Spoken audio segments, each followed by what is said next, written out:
Good morning, ladies and gentlemen. Good morning, good morning, good morning. Welcome to our masterclass for this morning. I'm so happy being with you all here today. This morning, we're going to do something different. This morning, we're going to go deep into this business, what this business is all about, have the mindsets and everything, because I really believe that what we have to handle this morning is something that can really transform the lives of people. And it is going to be it's an audio per se by Darren Hardy from his from his book Making the Shift, right? But I'm going to be interjecting as the audio progresses, because I'm going to be tying this to what we do here particularly. Now, this audio was done to help people who are in network marketing to be able to get a grip on themselves and be able to have the mindset they need to create the result they need. I want to tell you something. See, if you follow what you will be hearing here today, things are going to transform for you in your business. Believe that. When I heard a portion, Landmine number 3 from Darren Hardy in 2016 or 17 thereabout, so in 2013, 14 thereabout, I heard it for the first time. I still remember that day. I was in my elder brother's house in Port Harcourt, and I traveled to Port Harcourt for an event in my old company when I was in Egypt, and I was lying down, and that audio was posted by Ambassador Mike while we're still in our old company. And I picked that audio, I listened to it over and over and over and over and over again, and it so resounded. And we didn't even know the name of the author of the information. I had to go search for it.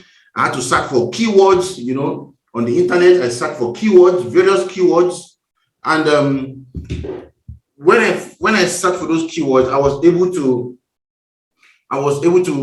searching for Landmine number 1, number 2, and the rest of them. I couldn't get it, and I thought the name of the guy was Warren Hardy.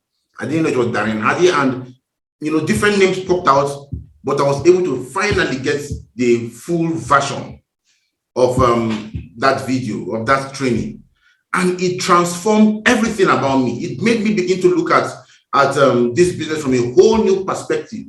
When I looked at the person talking about it, when I looked at what he was saying, when I looked at the mindset, I knew that I was into a gold mine. And then and there, I decided I was going to take this business to the next level, because it contained everything I ever needed to give myself everything I will ever want. Right? That video so transformed me, and that is why I took a portion of the video, the Landmine number 3, I infused it in our IPO. So when people go through the IPO, they listen to the Landmine number 3, because we couldn't put everything.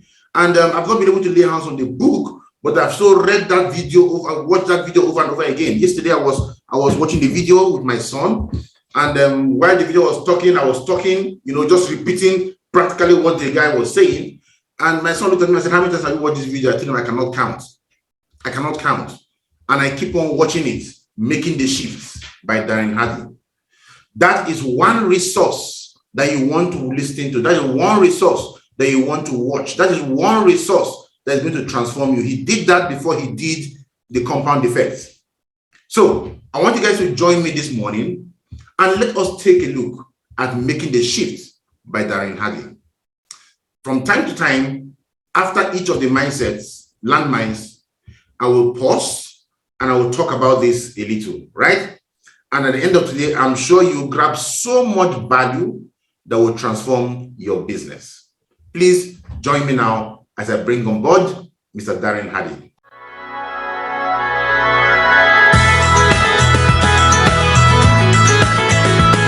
Hello and welcome. My name is Darren Hardy, and I'm the publisher of Success Magazine. First off, I want to congratulate you. If you are listening to this audio, it means you have made the first step towards your better future. You have decided to become an entrepreneur. Bravo. When I asked Donald Trump what the #1 key to wealth was, he said, own your own business. Now, I know you might still be unsure, uneasy, wondering if this is really for you. You are probably thinking, did I make the right decision? Is this really for me? Sure, this might have worked out for others, but I'm not sure I can do it. You might think, I'm not like that guy or gal. I don't have the skills. I don't know the right people. I don't have the time, etc., etc. Just know those thoughts are natural. Everyone feels those very same things when they're first getting started. And during this audio, I will ease every one of those concerns for you and empower you with the skills and the mindset to be fantastically successful as an entrepreneur. Here's a little known secret about the most successful people in the world. First of all, they were all once a newbie, just like you, just getting started. And secondly, they all felt nervous, uneasy, if not downright scared and terrified in the beginning. Yes, this includes Sir Richard Branson, Donald J. Trump, Dr. Mehmet Oz, Maria Shriver, Tony Hawk, Anthony Hopkins, and many others I've had a chance to meet and interview. So, you are in good company. So if you feel any of those things, know that it is okay and part of the process. It will soon subside. But I also want to warn you, when you feel those types of feelings, your mind can start playing tricks on you to quote unquote protect you. It will start inventing all kinds of things that are wrong with the business or the people or your circumstances, whatever, to give you a solid justification to why you will decide not to move forward with the business. So please hear my warning. It will happen, but now you can call out this covert tactic of your mind and keep it from sidelining you and the bigger dreams and goals that you have for your life. Take comfort in knowing this. The business that you have decided to sign up for, thousands of people have already done it successfully with less going on for them than you have. No excuse your mind can conjure up is valid. Those are just fear-induced protection tactics. Don't buy into them. And again, welcome to your exciting entrepreneurial future. I can't wait for you to look back 3 to 5 years from now and say, I can remember when I first got started, how I felt and what battles of the mind I had to fight. But boy, I'm glad I did. Now, look at my home, my family, this lifestyle, these pictures from our last several vacations, how great my kids are doing, how much I'm able to support my church, friends, and my extended family.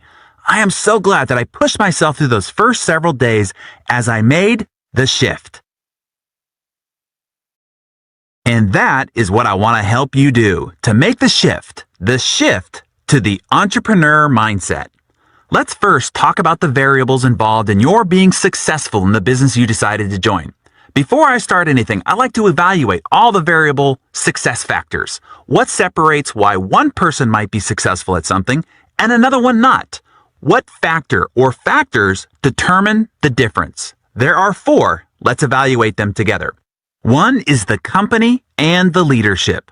Does the company you joined have different policies and procedures for Ivy League college graduates than for high school dropouts? Are Republicans given special incentives that Democrats aren't? Are Christians held to terms and conditions that are different from Jews? No? Well, then the company is the same for everyone, so that isn't a variable. How about the products and services? Do they ship different products into rich neighborhoods than they do poor ones? Do they offer VIP products exclusively available based on your social status, political connections, or family background? If everyone has the same products and services to work with, then that is not a differentiating variable either. Okay, then how about the compensation plan? This is where there is sure to be an inequity, right? Is there a faster ascension plan for white people versus black people? Are there special bonuses paid to men that women don't get? How about older people with families? Are they paid more than single people just out of college? No?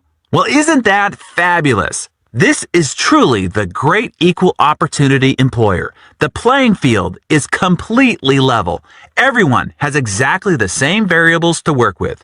And since the company is already successful, the product already selling, and the compensation plan already paying people an inordinate amount of money, none of those are variables at all. They are all proven. So what then is the only remaining X factor? There is only one thing that will determine your success or failure in this business. There is only one thing that will determine the level of your success in this business. And that is you. You are the X factor. And that is the point of this audio. I want to help you work on you to make the shift, obtain the entrepreneur mindset, to become the person you need to become in order to achieve the success you seek in owning your own business. A level of success so great, in fact, you might not have even dared possible for yourself before. Before we jump into the tough work of how to work on you, we need to address your core motivation for doing so. We have to address your why. Here's what I know for sure. Without a strong enough why, you will never do the how of what it takes to make the shift and to succeed in your own business. In my book, The Compound Effect, I talk about the fact that the will to do something is not enough. Willpower will fail you, as it has before most every diet, new discipline, or New Year's resolution that you've set. What you need now is why power. You need why power to make the entrepreneur shift. Here is why. The power of your why is what gets you to stick through the grueling, mundane, and laborious. All of the hows will be meaningless and seemingly insurmountable until your whys are powerful enough. Until you set your desire and motivation in place, you'll abandon any new path that you seek to a better life. If your why power, your desire, isn't great enough, if the fortitude of your commitment isn't powerful enough, you'll end up like every other person who starts a new diet or signs up for a new business opportunity and gives up too quickly and reverts back to their unfulfilling patterns of their old life. Don't let that be you. Let me give you an analogy to help bring this concept home. Imagine me putting a 10-inch wide, 30-foot long plank on the ground and saying, if you walk the length of the plank, I'll give you $20. Would you do it? Of course, it's an easy $20. But what if I took that same plank and made a rooftop bridge between two 100-story buildings? If I still offered you the $20 for walking across the plank, would you do it now? Likely you'd say, no way, Buster. However, imagine if your child was on the opposite building, and that building was on fire, the flames licking at their neck, and if you didn't walk across the plank to save them, they would certainly perish and die. Would you walk the length of the plank now? Without question and immediately, you'd do it, $20 or not. Now, why is it that the first time I asked you to cross that sky-high plank, you'd say no way, yet the second time, you wouldn't hesitate? The risks and the dangers were the same. What changed? Your why changed. Your reason for wanting to do it. You see, when the reason or the why is big enough, you will be willing to perform almost any how.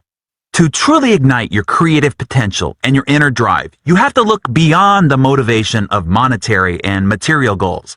It's not that those motivations are bad. In fact, they're great. I'm a connoisseur of nice things too. But material stuff can't really recruit your heart, soul, and guts into battle. That passion has to come from a deeper place. So, the first thing I want to challenge you to do is to discover your why. Why do you want to be an entrepreneur? Why do you want to earn more money? Is it to send your children to the best universities around the world? Is it to contribute to your church? Is it to buy your parents a home so they don't have to worry about their financial future?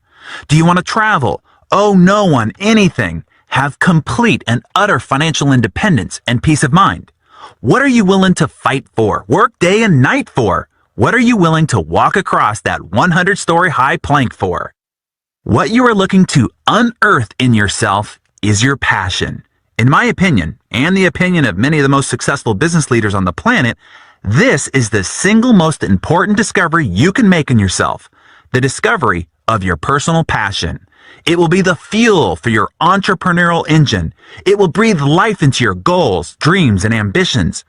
All right, now that we know it will be your why power that will power your engine, and it will be the emotional force of your passion that will fuel your engine as you drive forward, I now need to help you avoid what I call the 5 hidden landmines of entrepreneurial and business startup. So, I'm going to map out these 5 landmines and give you the mindset shift you need to make in order to navigate around them. Are you ready? All right. Now, I believe we got so much from the intro of Darren Hardy into the book, Making the Shift. And he really talked about the factors that determine your success in the business, right? The seeming factors that determine your success in the business. Who can outline some of those factors that people think determine your success in the business? Who can go to the chat room and let me know? The first one he said was what? What are the factors? Somebody can list them out. Somebody can list them out. What are the factors? What are the factors? Are we in this meeting?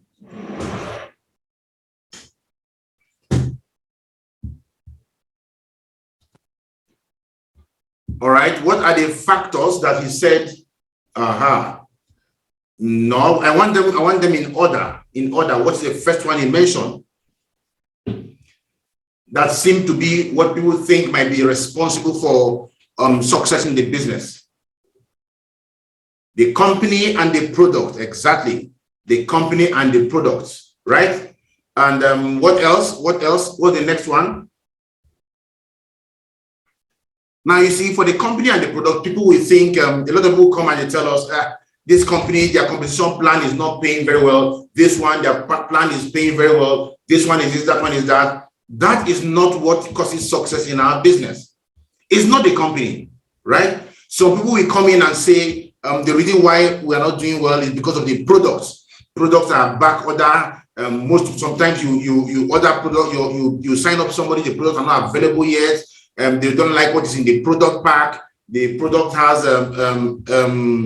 name tags, right? That's what they call the diffuser, inside the patch. The name tags. The company has, the products are not good product, blah, blah, blah. Those are not the things that determine success in network marketing, success in this business. It's not, right? It's not the compensation plan either. It's not the compensation plan. You see, because for most people, they think that the compensation plan is what will make them successful. No. The compensation plan is there. There are people who have used, in fact, for many of us, we built our business on a much less rewarding compensation plan. Matching bonus was 4,800 naira. We built a business that paid us well over 100 million naira with 4,800 naira, right? At the time, the direct referral bonus of 1,700, 1,900 naira. We built a business that paid us well over 100 million naira. So you see, it's not a compensation plan. But while we were still doing that, at that point, some people were falling out. Some people felt that the plan was not good and they didn't do anything about it. And up to today, they are still broke. So you see that it's not the plan. It's not a company. It's not the product. Because these things are the same for everybody. The only difference is what? Who can tell me the difference? In all these things we'll be saying, what is the only difference? The one difference, because if the company is the same, the competition plan is the same, the product is the same, guess what? And people are succeeding, others are failing, then those three things are not the reason why people are succeeding or failing. The difference is you. You are the difference. You are the X factor. You are the determinant, right? It is you who is going to be the one that takes the business to the next level. It's not the company that will do it for you. It's not the product that will determine it, right? And it's not the compensation plan. It is you. You are the reason why you can move to the next level. So for those of you in the business right now who are not making money in the business, it has nothing to do with the company. It has nothing to do with the Zoom link. It has nothing to do with the time of the presentation. It has nothing to do with anything. It has everything to do with you, because you are the X factor. You are the determinant. You are the one that will say, yes, I will take the business to the next level. And why is it so? It is so because your why is poor. Your why is poor. That's why you're not succeeding. Your reason for joining this business is poor, right? Now, after you've joined the business, you can join for whatever reason you want to join for. But when you come into the business, search yourself, do a soul searching, go deep and find a big reason why you need to be in the business. Find that reason. And once you grab that reason, hold on to it. You don't need anybody to direct you. You don't need anybody to push you the moment you determine your why. Imagine you have a child that has a bad heart, and that child needs to go for a surgery. And the doctor have told you, if you don't pay 50 million naira for a surgery in the next, or let's say 10 million naira for a surgery in the next 12 months, you will lose that child. And go up, go down, shake up, shake right. Whatever you do, you cannot raise 10 million naira from any other place and you're in this business. Will you take this business serious? The answer is yes. Will you sleep at night? The answer is no. Will you make excuses? The answer is no. You will rock this business and trust me, you will make 10 million naira. You will rest. Because now your reason is coming from a much deeper place. The only reason many people are not taking the business seriously is because they have a very flimsy reason for being in the business, right? They have material reasons for joining the business. I want to drive a Maserati. I want to live in a big house. I want to. And you see, these things are things you've never accomplished before. And because you are only coming to it from a position of gain, guess what? You abandon it because you can choose to do without the gain. You've never driven in a Maserati. You don't know how it feels. So you don't lose anything by not owning one. You've never lived in a 6-bedroom duplex. So you don't know how it feels. You will not lose anything by not living in one. And those cannot push you. Yes, they can push you to an extent, but they cannot lead you all the way. What leads you all the way is the pain. The pain. Imagine what your landlord can do to you if you're not able to pay his house rent. Then now you have some motivation to lead you towards doing your business. Imagine your children are going to drop out of school if you cannot pay the fees. Then you have some motivation to do your business. Imagine all those things that can happen to you. Then you will have the motivation to do the business. So it is not the company and the leadership. It's not the product and the service. It's not the compensation plan that is the problem. The only variable is you. Let's look at some landmines that will help us navigate this whole deal.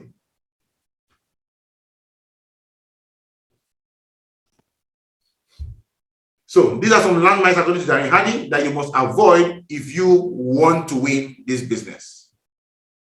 Okay, here's number 1. Success factors. Everything you've worked hard to accumulate up till now is useless. I don't mean to say it so bluntly, but you really need to hear this. I know that it sounds harsh, but it's the truth. I'm trying to help you avoid a landmine here. To do so, I can't pull any punches. I have to give it to you straight, or you might roll right onto a bomb that you didn't even see under your feet. All the education you have accumulated, your resume, all the awards you've collected, the titles you've reached during your ladder climbing ascent, all of those are worthless to you being successful as an entrepreneur. In fact, I will go as far as to say those success factors will be your greatest inhibitors to your being able to be successful in this field. Why? Primarily because you have spent the last 10, 20, 30, even 40 or 50 years relying on those developed strengths. Your success was based on how well you did something, how well you presented, sold, and performed.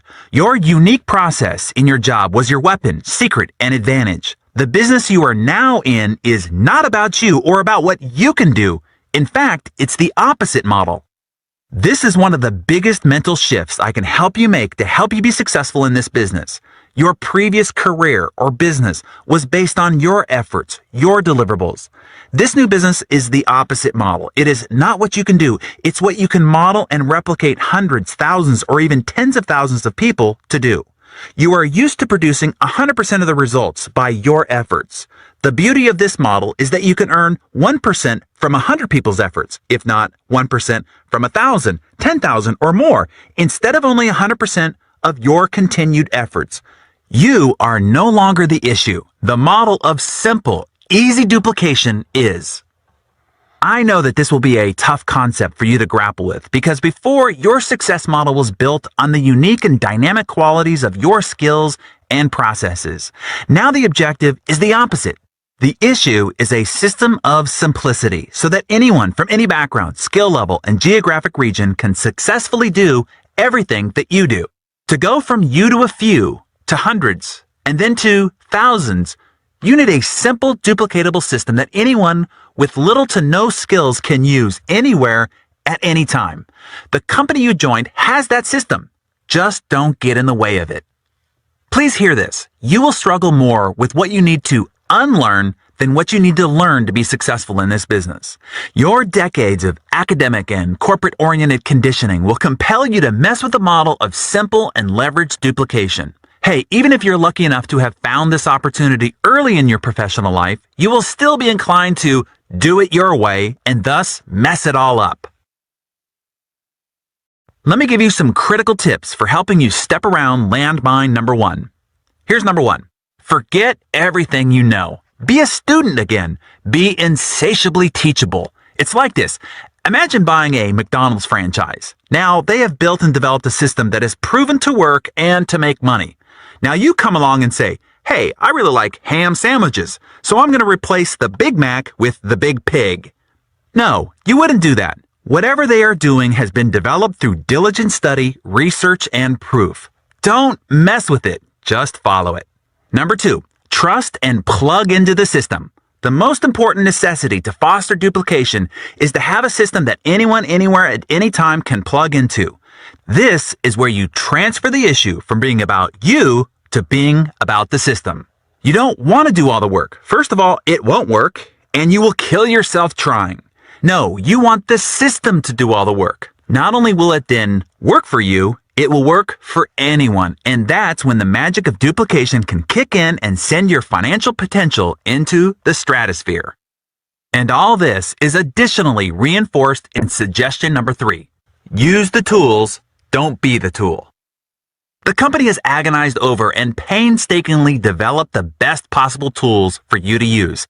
They have collaborated with the best experts and invested lots of money to create professionally designed and packaged materials into CDs, DVDs, websites, magazines, and brochures, etc. to tell the story of the business, the company, and the opportunity. Now you don't have to, so don't. You can look at it this way. The tool is the advertisement or story of the product, service, and company. The company could have paid TV cable operators or radio stations or newspapers to distribute that advertisement, but instead, they are giving you the opportunity to distribute it. The company benefits by getting the advertisement distributed by a credible, trusted source, you. Your benefit is if the person you hand it to likes it instead of the TV, radio, or newspaper people getting paid, you do. And not just once, every time. Not just every time to those that you show the tool to, but every viral ripple effect from that point forward. Here is landmine number 2, lack of structure. At first, this sounds like a great thing. You are finally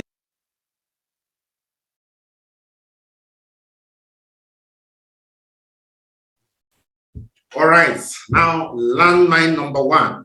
Landmine number 1. Everything that you have accumulated up to now is useless. And I know that doesn't sound nice in the ears of most people, but that is the truth about the situation. And this is one reason why we have a lot of people who have had so much challenges in the business, because they find it difficult, coming to terms with the fact that their knowledge level and everything that they've accumulated is useless at this point. If you can see me, type 1 in the chat room.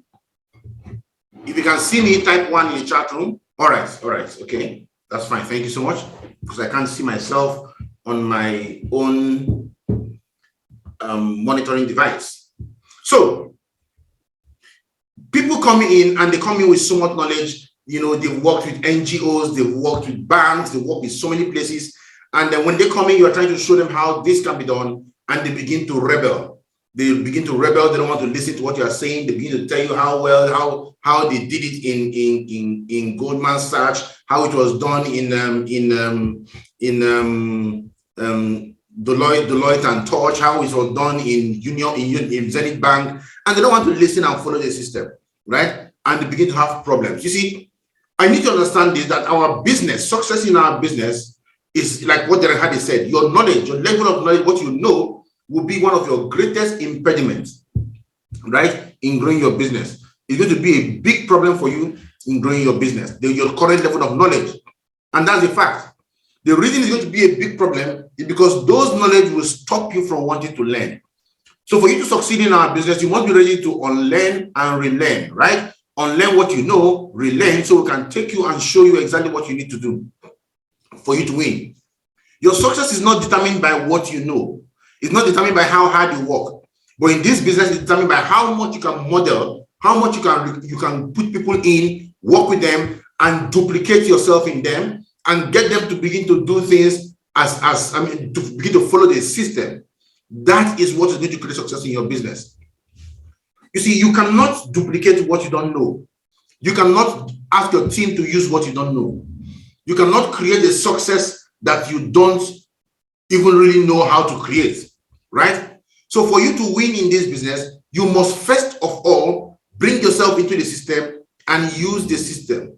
Then when you use the system, you can now teach your team to use the system. He made it very, very clear. He said, use the tools, don't be the tool. Many people come out and they are out there going to talk to people and the rest of them. You don't need to. We have a well-crafted video that will show people this business in 30 minutes. In 30 minutes.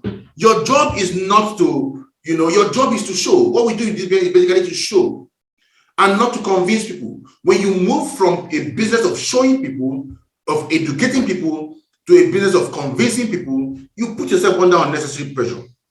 They say a man convinced against his will is of the same opinion. Even if you end up recruiting a person, you end up recruiting someone that will not do the business. Is that really what you want for yourself? The answer is no. So if you want to win your business, you want to graduate from that point and begin to use the tools. Show people the opportunity. Show people the video. Let them watch. Let them understand it as simple as showing others the video. It doesn't matter whether people just do it or not. Just enjoy the ride. Enjoy the ride. There's no pressure. And when you don't put yourself under any form of pressure, guess what? You're going to create results. Be a student again. Trust the system. Use the system. It has made people millionaires before you, and it will make you a millionaire too if you only use and trust the system. Let us proceed to the next landmine.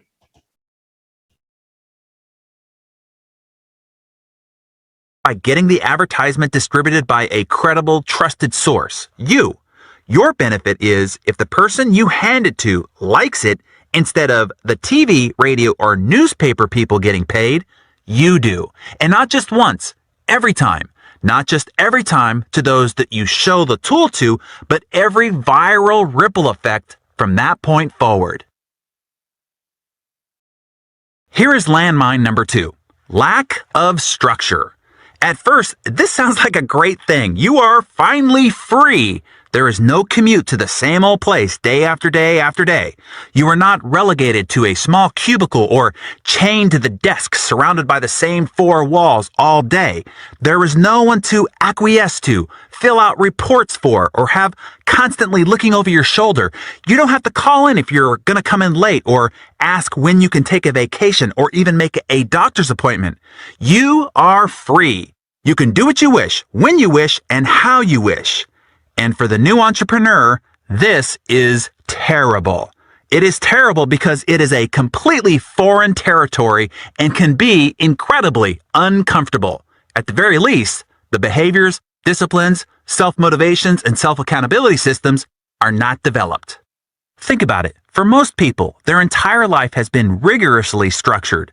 When they went to school, they were told how many units were required for what degree. They were given a syllabus with detailed expectations, strict deadlines, and you were tested on your performance. Your results were delivered in black and white on your report card.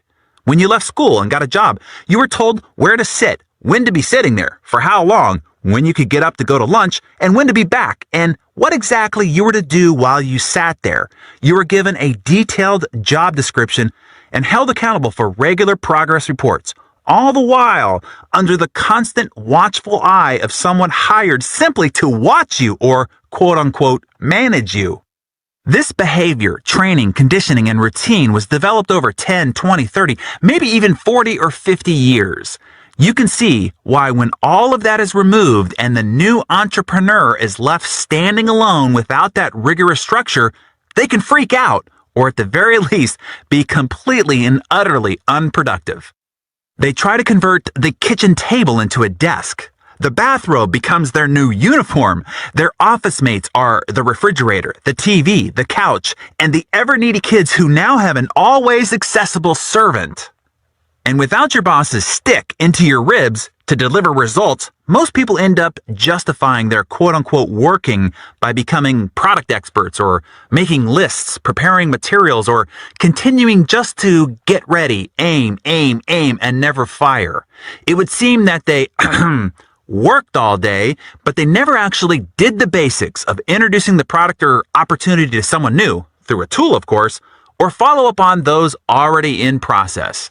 Never mistake activity for productivity or movement for achievement. There's a big difference. Anyway, a few weeks or months wallowing away like that, and most people go running back to the corporate bosom. Because even if it's a bad mother, it's still a familiar mother and one they have grown up and gotten used to for decades. Does that make sense?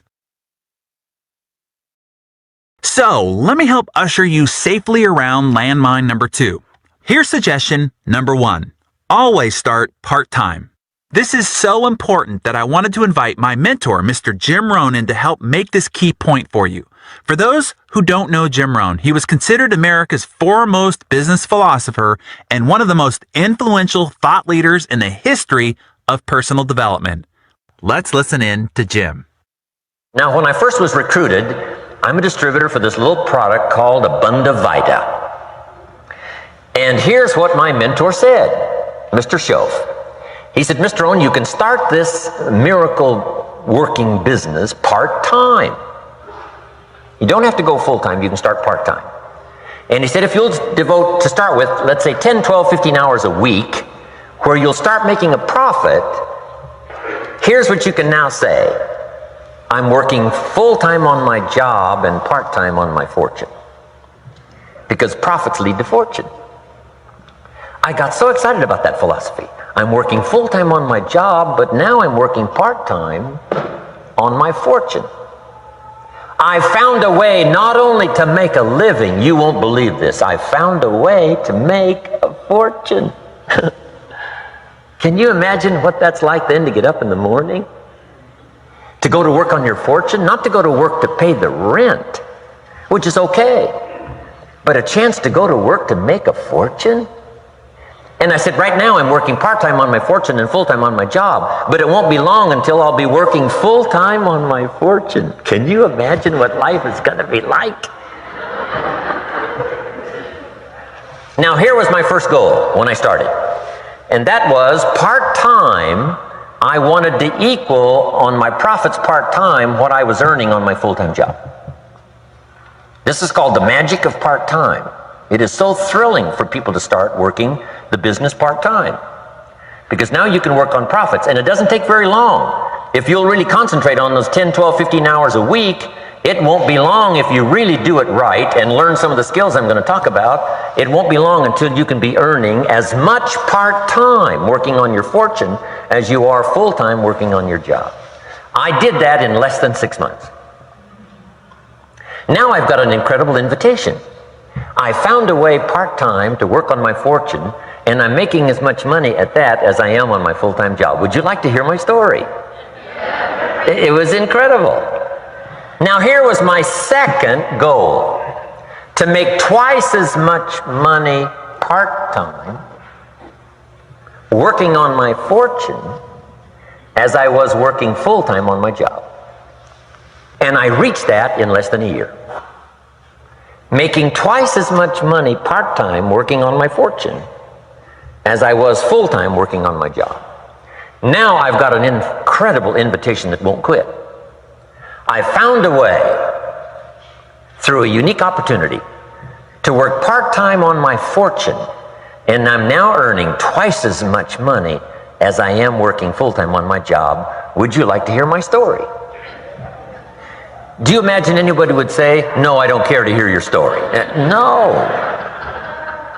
Everybody I said that to said, wow, yes, what are you doing? I said, I'm glad you asked. Let me tell you. Now, when I started making twice as much money part-time as full-time, here's my dilemma. I didn't want to go full-time. And why not go full-time? And the reason was because I didn't want to give up my electrifying story. Right? It was so powerful, nobody could resist the invitation to at least take a look. I didn't want to give it up, and I hung on for I don't know how long until it was, almost insane. Then finally, reluctantly, I gave up my full-time job.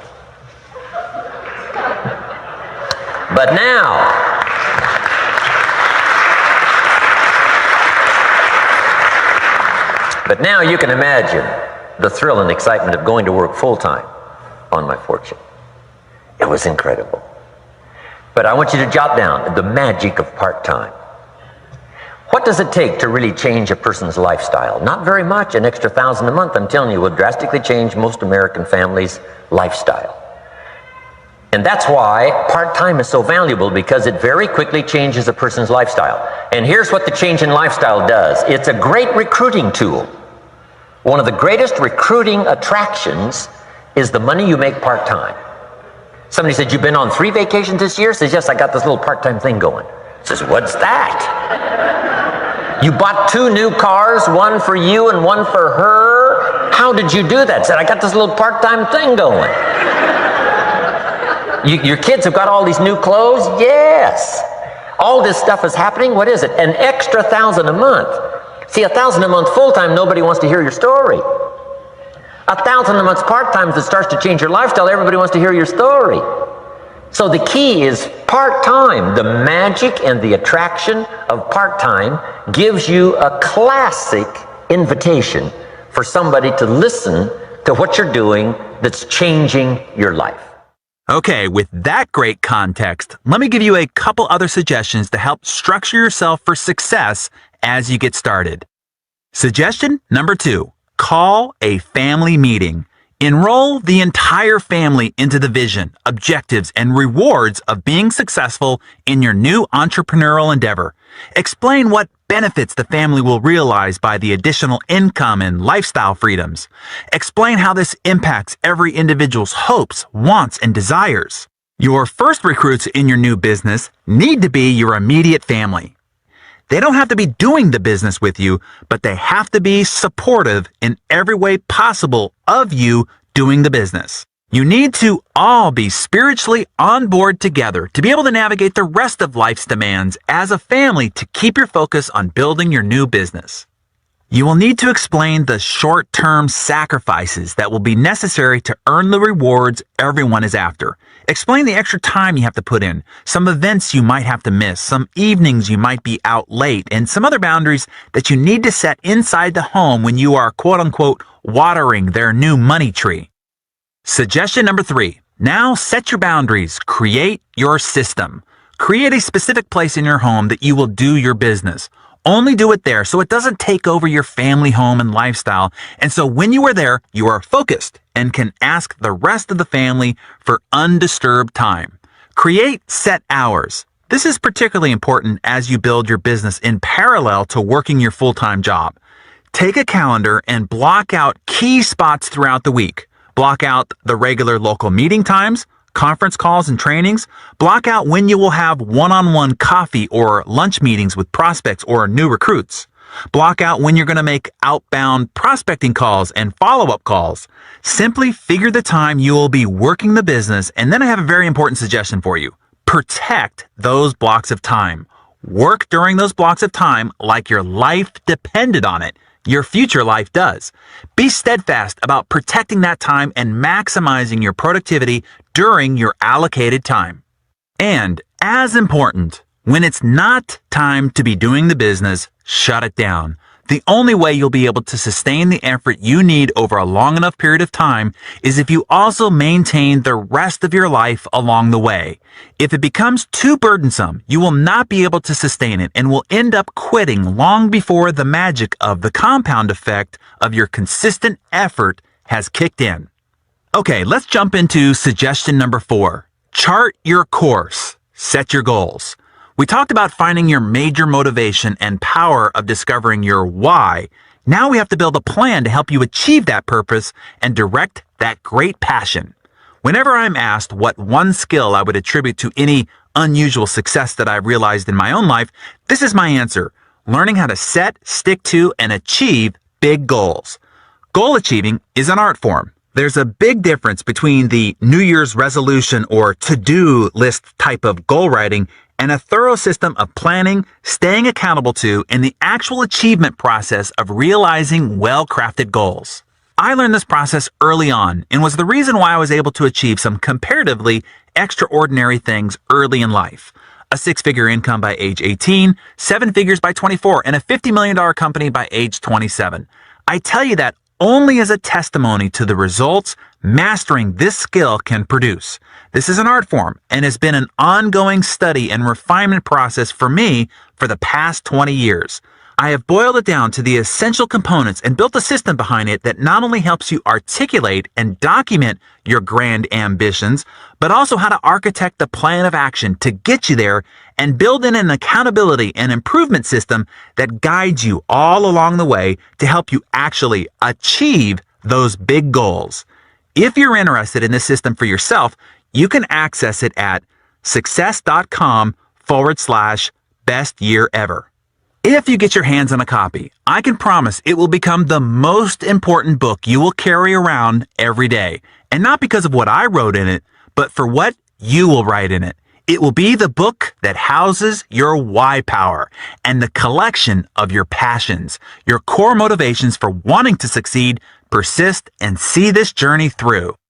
Now, with that yellow brick road directed towards your goals, your weekly management system to keep you moving forward, and the environment and time carved out to take the actions you need to take, we will have successfully escorted you around landmine number 2. Yes, I believe we are getting a lot of value. I believe we're getting a lot of value from all that. We've been talking about the landmine number 2, which is a lack of structure. And this landmine is really one big one that has really destroyed a lot of people, especially people who have tried to do the business full time. You know, they come in and everything they planned is not going according to plan, rather. And because of that, many of them are unable to really do anything substantial. Now, talking about landmine number 2. Talking about landmine number 2, I want to ask a question. Why is freedom a very terrible thing for the new entrepreneur? Who knows why? For the new entrepreneur, for the person who joined this business newly, why is freedom such a very terrible thing for that person? You can send in the answer in the chat room. Why is freedom very terrible for the new entrepreneur? For the regular person who joins this business, freedom can be really terrible. And this is also the reason why a lot of people today don't succeed in the business, primarily because of this same stuff. Why is freedom terrible?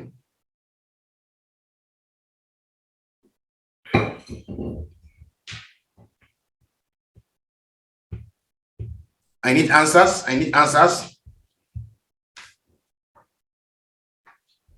Why is freedom such a terrible thing? Freedom will make you not have a target? No, not correct.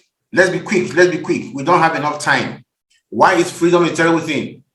Family not getting along? Nope. Because the person that has that person has been enslaved to unproductive activities for so long? No. Thank you so much.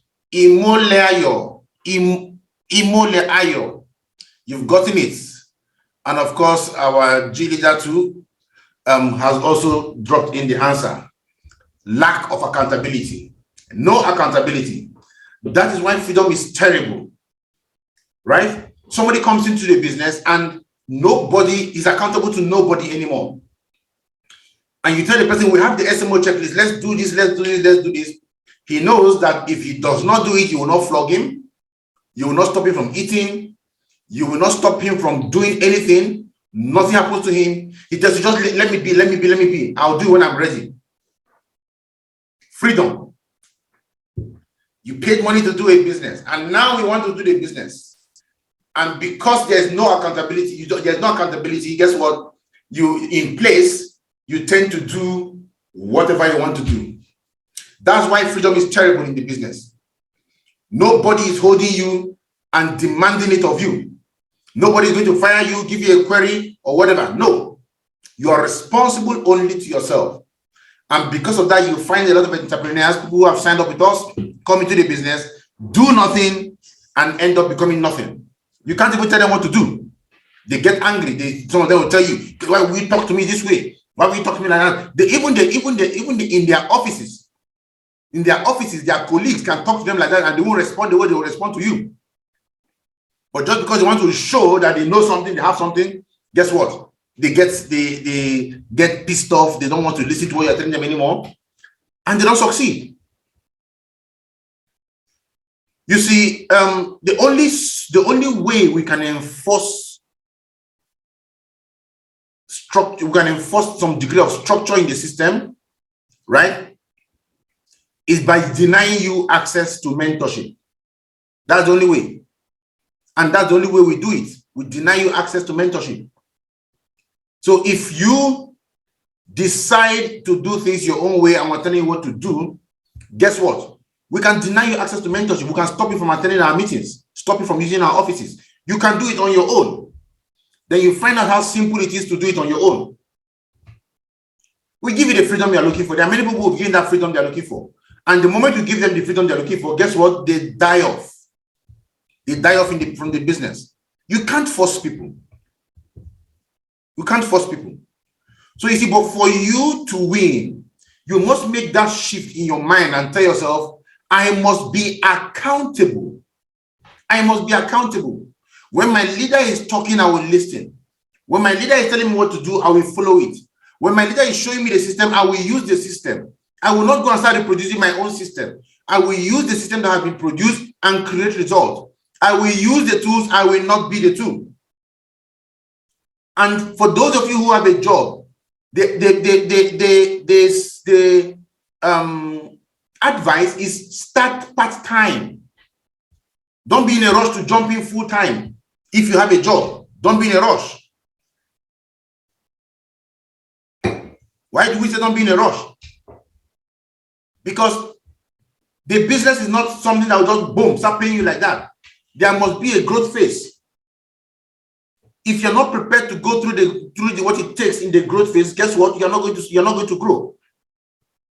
So during that growth phase, you will have a lot of problems. You have a lot of negativity that will be laid on you. You will have a lot of reasons to abandon the business. You might not be able to make enough money like you have wanted, and you have problems you need to solve. All this is happening in the growth phase. And if you don't have something like a backup helping you at that point in time, you might think the problem is our business. Because a lot of people come and they think the problem is our business. Our business is not the problem. Our business is the solution. You have been broke even before you joined our business. The reason you joined our business is so that our business can stop you from being broke and give you more money. So now you've not gotten the money and you want to abandon the business. You see, your business must achieve a critical limit, right? A critical point that will trigger the compound effect in your business. If you have not gotten to that critical point, you have to keep pushing. So if you are part-time, keep doing it part-time, but do it with a full-time mentality. And by the time you have started earning more than your salary, then you might now consider doing it full-time. That's what Jim Rohn said. You want to do something like that. Now, there are people who don't have, who want to come in full-time. If you believe that yours is to come in full-time and give it full-time, we welcome you. Let's get it done. But if you have any doubts as to why to go full-time, do it part-time, and do it part-time with everything you have got. The magic of the part-time, according to Jim Rohn, right? But the truth is, you cannot make more money than somebody doing it full-time if you are doing it part-time. Let me explain why. You know why? Because you give your part-time activity the productive hours of your day, 8 a.m. to 5 p.m. Then you get tired. People you want to prospect are tired. Then you are not prospecting them from 6 p.m. upwards when they are tired. Why not give them from 8 a.m. to 5 p.m.? Give your rewarding time, your more rewarding time to this business. It will pay you more. But that is only recommended when you know that deep within you, your vision is strong, your vision is powerful, and you are taking this business to the next level, If you have any doubt, start part-time, run it part-time until you out-earn your business. Right? Very, very important. And of course, set your goals, set your boundaries, use the system. These are the ways you can build your business. Use our daily method of operation. If you are doing it full-time or part-time, we have a DMO for you. the daily method of operation for full-timers, the daily method of operation for part-timers. Use it every day and be consistent. We have this SMO checklist. Using the daily method of operation, you will do the activities contained in the SMO checklist. And then you will use our key performance indicator, our KPI, to track your business. Use our KPI to track your business, track the activities, track what you are doing, track what your team is doing. If you don't do that, you are going to have a challenge because there will be no accountability systems. You cannot predict your income. You cannot predict what you are making because you don't even know how many people are doing the business in your team. You don't know how many people are active in the team, right? You are looking at the number in your DTC. That is not the number of people paying you. Those are people that have paid you. The number of people paying you are those who are consistently doing the activities. So you want to, as a matter of urgency, know the number, right, of everything that's been done. Okay, that said, let's move on to landmine number 3. This one was one I listened to that blew my mind. And I want you to pay attention. It is going to blow your mind too.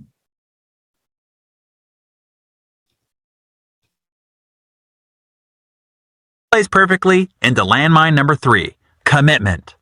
As I mentioned in landmine number 2, the greatest benefits of this new venture are also the most sinister danger traps about this new venture. Here's the problem. It is too easy to get into this business. There's little sacrifice. There is little quote-unquote skin in the game, as renowned investor Warren Buffett puts it. You don't have anything at stake, although I would argue you have your entire future on the line, your future financial and emotional freedom, but that never seems to be enough for people. Your wallet has to be at stake to get people's attention, and therein lies the problem. It is way too cheap to get into this business.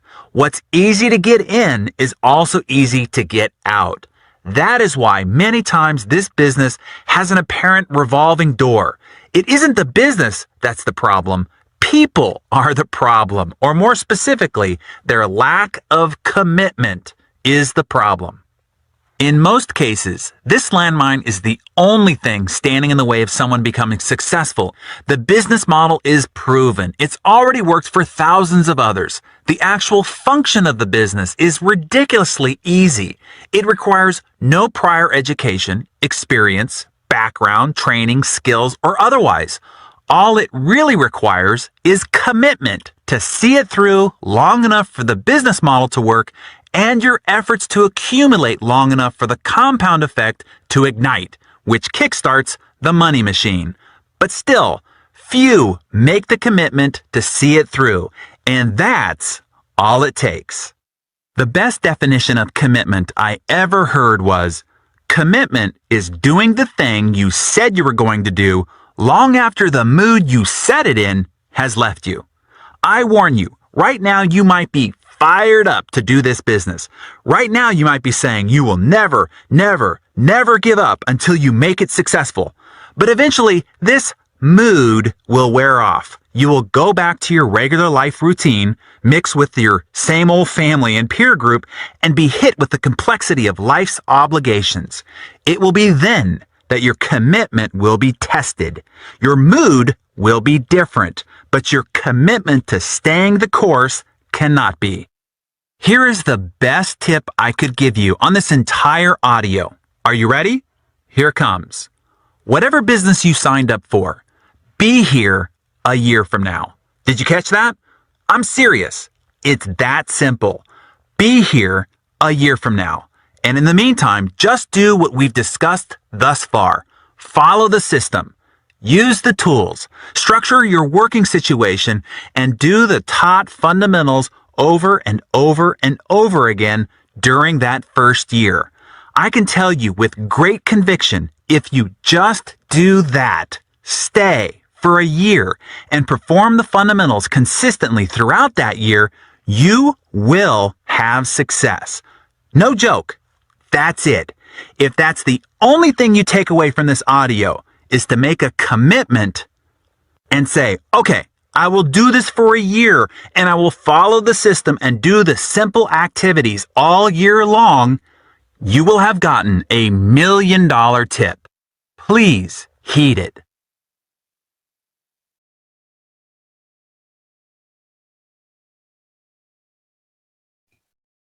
Wow, that was so powerful. That was so powerful. It's so powerful that I literally designed my IPO around this particular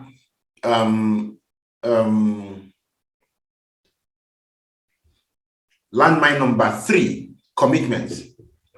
You know, so infused in my head, the total landmine number 3 is in my head. I can recite it word for word because it transformed everything for me. You see, he said that your wallet must be at stake to get people's attention. Imagine our business is a business you start with 10 million naira. How many of your downlines do you think will quit? Let's assume your downlines who are not taking the business seriously. Let's assume they all started with 10 million naira. How many of them do you think will quit? Come to the chat room and give me some answers. How many do you think will quit if they started with 10 million naira? Even if they started with 5 million naira, how many of them do you think will quit? None. They won't quit. They will be here to die. That's why you see a lot of people who started with 49,990 with one account, right? Can give a lot of headache. I'm not saying you are giving us headache, but a lot of people who start with 49,990 will give a lot of headache. People who started with 999,990, 15 accounts, they are very responsive. When you tell them show up for meetings, guess what? They will show up for meetings. When you tell them do bliss calls, they'll come make bliss calls, right? When you tell them invite to meetings, they will invite to meetings. They will keep on doing anything that you tell them to do. But many people who do 49,990, you tell them, come, let's make calls. I don't have time. I'm very busy. I want to go and fix my phone. This one is happening. That one is happening. Why? Because there is little at stake. It is only 49,990. They can afford to lose it. They can afford to lose it. So that's why a lot of people don't do well. It has nothing to do with the business. It's because you have nothing at stake. So what is going to drive you is your commitment. You need to be committed. You need to make the commitment that I will do this for a year. I'll be here doing the fundamentals over and over and over and over again. At the end of today, many people will say, I'm going to do this, I'm going to do this, I'm going to do that. Your commitment, your mood will change. Your mood can change. The moment this meeting is ending, the mood will change. I've seen lots of people will say, let us invite. Say, I'm going to invite this, I'm going to do it, I'm going to do this. And guess what? As at the time, even when we're having the event, they themselves will not even be in the event. I will invite 50 people to this event. I will invite 30 people to this event. And they invited them only within the time they said it. And they are done. The moment the meeting is over, they go about their normal routines. They don't bother sending a video. They don't bother doing anything about it. They don't even remember they said anything. Because you've been overtaken by life's obligations. You see, your mood can change. That's allowed. But your commitment to remain in the game must not change. It must not change. It enables you to do the fundamentals over and over and over and over again until you activate the compound effect that triggers the money machine. Oh, Chandra Makandra Makundra, if you understand what I'm talking about. It is the compound effect that gets activated in your business that will trigger the money machine. And when that money machine is triggered, nothing can stop you. Nothing can stop it. Nothing. Some of us joke with it. Your business gets to that critical factor, right? That critical point where the chain reaction starts. Your number must increase to the point where that chain reaction starts. And when that chain reaction starts, nothing can stop the flow. All you will be doing is encashing, and it will keep coming. But at the beginning, you must do the fundamentals over and over and over and over again. These fundamentals are mundane. They are little. They are not complicated. Fundamentals are simple as every Saturday you bring 5 people, sit them down, play a video for them. You teach your team how to bring people into their homes and play a video for them. You teach them how to do third-party calls. Very simple things. Right? Imagine every Saturday you bring 5 people, you put them in your house, you play a video for them. You recruit two. Those ones go to their own homes. You teach them how to play video for their own friends in their own homes. And you keep teaching people doing it, Guess what? The massive rate your business is going to expand is going to shock you. Everybody just playing a video. 30 minutes video. What the 30 minutes, 1 hour. Choose anyone, but you can do the 30 minutes. Anybody can sit down in your house for 30 minutes and watch the video. I invited you to my home. Just 30 minutes. Let's watch this. It's a concept that blew my mind. Let's watch this. Give him coffee if you have, and play the video. Let him watch. If he watches it, at the end of it, what do you ask him? Are you in or out? Simple. If he tells you I'm out, no problem. If he asks a question, you call your leader answers him. Very simple. Are you in or out? If he says I'm in, why don't we get you started right away? He makes his parents, he gets you started. If there's any complication, you do it, and you call your leader answers him. You see, don't complicate the business. It's not complicated. All you need is commitment to drive this business until you see the results you are looking for. Let's move over to the next landmine, landmine number 4.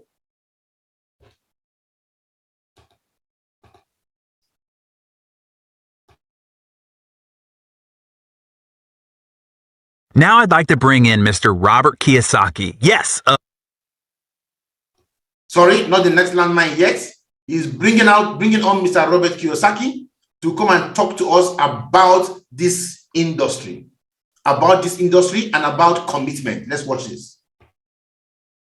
Of the rich dad, poor dad fame to challenge you a bit further on this topic. Robert will tell you why you and your personal development are the keys to your greater success as an entrepreneur, and why you should commit to this process for at least not 1 year, but Robert's going to challenge you to do it for 5 years. Taken from his audio, The Perfect Business, here's Robert. When I came back from Vietnam, again, my poor dad said go back to school. And for some reason, it didn't feel right to me. It wasn't what my gut was telling me to do. So instead, I went to do personal development type of work. And I found personal development is much more fulfilling, much more rewarding, but it means me getting out of my mind. It means me doing my best to become bigger than my situation. See, most people are crushed by the environment, especially in this crisis. They lose their job, they're out of money and all this, and the world crushes them. Personal development means you have to become bigger than your problems. If you're in debt, you have to become bigger than your debt. If you don't become bigger than your debt, you'll never solve the problem. If you're only making, let's say, $50,000 a year, then you have to get bigger than $50,000 a year. And that's what personal development is. In traditional corporations, they always say, well, you should live below your means. Be happy to have a job. Next year we might give you a 2% pay raise, but only if you do as I tell you. That's not about personal development. That's called personal slavery. You become a slave to the corporation. If that's what you want to do, stay there. Have a good life. It's not my life. I needed to become bigger than my problems. When I started my first business back in 1978, I made a lot of money. It was a nylon and Velcro surfer wallet business, and I was soon a millionaire, but I lost all my money and I found myself nearly $1 million in debt. And what my rich dad said to me is, congratulations, you just failed. And most successful entrepreneurs will fail 3, 4, 5 times. They'll lose that many businesses. But each time you'll get smarter. So your first job is to figure out how to pay back that $1 million, So I never declared bankruptcy. I just had to get smarter and bigger than $1 million. And that was the best training program I ever had. I had to rebuild my business and pay people back. You see, if I got a job, there's no way I could have paid back $1 million, not making $100,000 a year. There's no way. Taxes would have killed me. So again, it was personal development. Now that I got bigger than $1 million, that was great. And now it's on to hundreds of millions of dollars. So personal development is simply you getting bigger than your problems. The only problem is you get bigger problems. And today it becomes this challenge of how big my problems are, because then I can solve them. Most people give in to their problems. They get smaller than their problems. And that's when life stops for them. So one of the primary reasons I recommend network marketing, because it's a personal development program. You don't join and hope to become rich next week. If you join a network marketing company, I strongly recommend you say, I'm going to give it a 5-year commitment. I'm going to give it a full shot for at least 5 years. Because whether it's network marketing or baseball or football or whatever it is, quitters never win. And most people, when the going gets tough or the problems seem insurmountable, they quit. And that's why they'll never be successful in life. So network marketing is very much a support group of people who want the best for you. But you have to give your best also. And so that's why I say consider it a 5-year commitment that you'll do your best for 5 years. I can almost assure you that if you do and you give it your best for 5 years, you'll be a completely different human being at the end of the period. Okay, hopefully you've gotten the key point. Treat the business as a serious business, and it will reward you, unlike most businesses even have the capacity to reward you. Let me give you one final warning about landmine number 3 and commitment. Be patient. Give yourself and the process time. Like any great endeavor, it takes time to figure it out, get good at it, and have it produce a harvest for you. Particularly in this business, because it's a model of leverage, meaning you earn 1% on 100 people's efforts instead of 100% of your own. There is a critical mass that needs to be developed. This business is the ultimate example of the compound effect, which by now you have figured out was the title of my last book. In the book, I model the compounding penny, a penny that doubles every day for 31 days. When the penny starts compounding, the penny on day 2 is just 2 pennies. Day 3, 4 pennies. All the way to day 10, it is still only $5.12. Well, imagine these are your months in the business. You are now 10 months down the road, and you are at $5.12 of income. Does it look like it might not be working? It would appear that way, but what you don't know is that you have incited the compound effect. If you stick with your commitment, you will see that by day 20, it is $5,242. Still, no fortune. But if you stick with it through patience, consistency, and commitment, on day 31, that compounding penny is $10,727,418.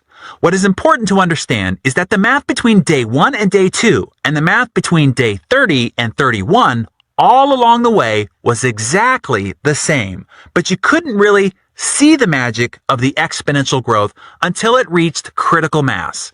That is exactly what you will experience building your business, and you will have to be willing to keep on keeping on. Maybe simply in faith, knowing that even though the results aren't visible, the compound effect is working, and if you commit consistently enough, long enough, the rewards will be astronomical. That is why I ask you to simply commit to being here a year from now and do the simple basics all along the way, because it will appear like it's not working. But if you stick with it, eventually the exponent of the compound effect kicks in, and before you know it, your rewards are a multiplier more than you could have even imagined. Now that sets up our next landmine perfectly, because as you are journeying forward during that first year and your results aren't necessarily visible yet, you are a bit vulnerable, and this landmine can really catch you off balance.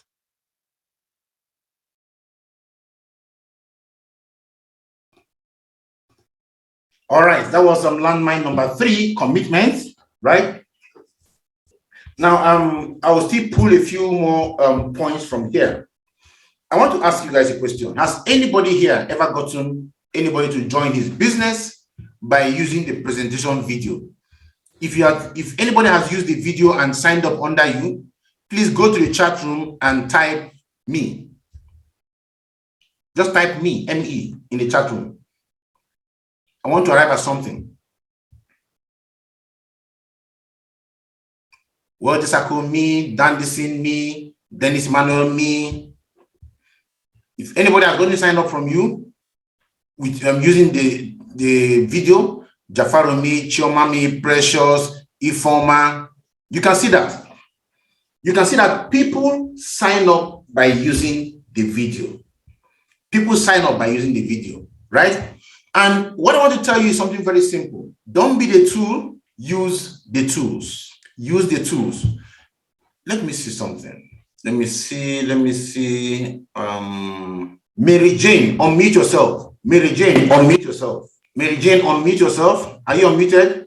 Yes, sir. Okay, good morning. Morning, sir. You are still sleeping? No, sir, I'm down with cold. I have flu. Okay, sorry about that. Sir. Have you ever gotten any Okay, sign sir. up with the video? Yes, sir. Yes, sir. Okay. Mute yourself back. Mr. Adekunle, unmute yourself. Okay, sir. Mr. Adekunle, unmute yourself. Mr. Adekunle, are you with us? Unmute. Good morning, sir. Good morning. Have you ever gotten a sign up using the video? Yes, sir. You can mute yourself back. Okay, sir. Okay, sir. Mr. Nelson, unmute yourself. Have you ever gotten any sign up from the video? Let's be fast. Mr. Nelson, have you gotten sign up from the video? Yes, boss. Precious, Sophia, unmute yourself. And Sorrentino, unmute yourself. Sorrentino, unmute yourself. Good morning, sir. Have you gotten sign up from the video? Sir? Have you ever gotten a sign up using our video? Yes, sir. All right, mute yourself back. Now, I want to say something. You see, it is important you understand. The reason I mentioned some of these people, these are leaders. It's important you understand the essence of communicating with your leaders when they are doing a training and when something is happening. I am training your downlines. I am training people in your teams. All of you I mentioned, I am training people in your teams. Your downlines are here looking at you. And I said something. If you have ever gotten a sign up, say yes, say me. None of you replied. When you don't reply, what do you expect your downlines to do? Do you expect them to reply? When you don't reply, how do you expect them to do? It's sad that leaders who are supposed to be leaders, you just consider, you just sit aloof, just sit back, relaxed, and you are not connected to what the team is doing. And tomorrow you wonder why things are not going as well as they should be going. It's because even you on your own are not forthcoming. It takes nothing for you to type ME. The phone is on your hand and send. But no, you will not do it, right? You won't do it. So you put your leaders under pressure, wanting to explain something that could have been explained easily. What does it take? Absolutely nothing. Absolutely nothing. It takes nothing. And tomorrow when you have your own meeting and you are talking to your teammates and they're not responding, you start wondering why they're not responding. They are learning from the master. This is a master class. And in this master class, there are no holds barred. We'll give it to you the way it is. If you don't like it, don't join next Saturday. But if you're in this master class, you need to behave like somebody who is supposed to be a leader, right? So, why did I ask if you sent this video, if you're able to get video from this business, get sign up on the video? We talked about the compounding penny. Darren Hardy talked about the compounding penny. 1 kobo going to 2 kobo, blah, blah, blah. At the end of a year, it is over 10 million naira or $10 million. You can compound, not the penny, but you can compound your distributors, your downlines, right? You can compound your downlines using our meetings, using the home meetings, using the videos. And guess what? There are 12 months in a year. There are 52 weeks in a year, right? If you teach them to do the home meeting every weekend and you do your own home meeting, you do your own, send the video, share the video with people, right? Or invite them to come and watch the video. You can practically double your team every week. So the activity you're supposed to be getting in 1 year, you can get them in 3 months, which is 12 weeks. Right? Now, yes, if you double that, you can have over 10,000 downlines, 10 million downlines, if it happens like that. But it may not happen like that. But by the time you are doing that with yourself and your team, at the end of 12 months, you will have built a hugely significant team. But you must be at the forefront to ensuring that your team is using the system. Your team is running the home meetings, using the 30 minutes video. It is so simple. It is so simple. Right? You see, Darren Hardy said network marketing is a group of people who want the best from you, for you. But you too must want the best for yourself. Because no matter how much I am motivated, no matter how much I talk, no matter how much I try to help you succeed, if you don't want success, I cannot help you. Let's proceed to the next landmine. Landmine number 4. Landmine number 4, self-image. Because most of the rest of the world has been conditioned as you have by academia, corporate culture, media, society norms, being an entrepreneur can be met with great antagonism. This is where good intending, well, sort of, friends and family try to talk you out of your new ambitions. First off, it's important to recognize some of the emotions of rejection you might feel and how it might be different than anything you've experienced before. I don't want you to be caught off guard by this landmine, so let me explain. Rejection from friends and family can hurt a lot more than the sort of rejection you might have experienced at a job. You can have a customer, prospect, or even boss or colleague reject you at the office, and you can go home and no one really knows about the embarrassing little failing. But when friends and family reject you or your new business venture, it feels more personal and exposing. That can smart a lot. When they say no to your widget at the office, you can chalk it up as, well, it's just not for them. So what?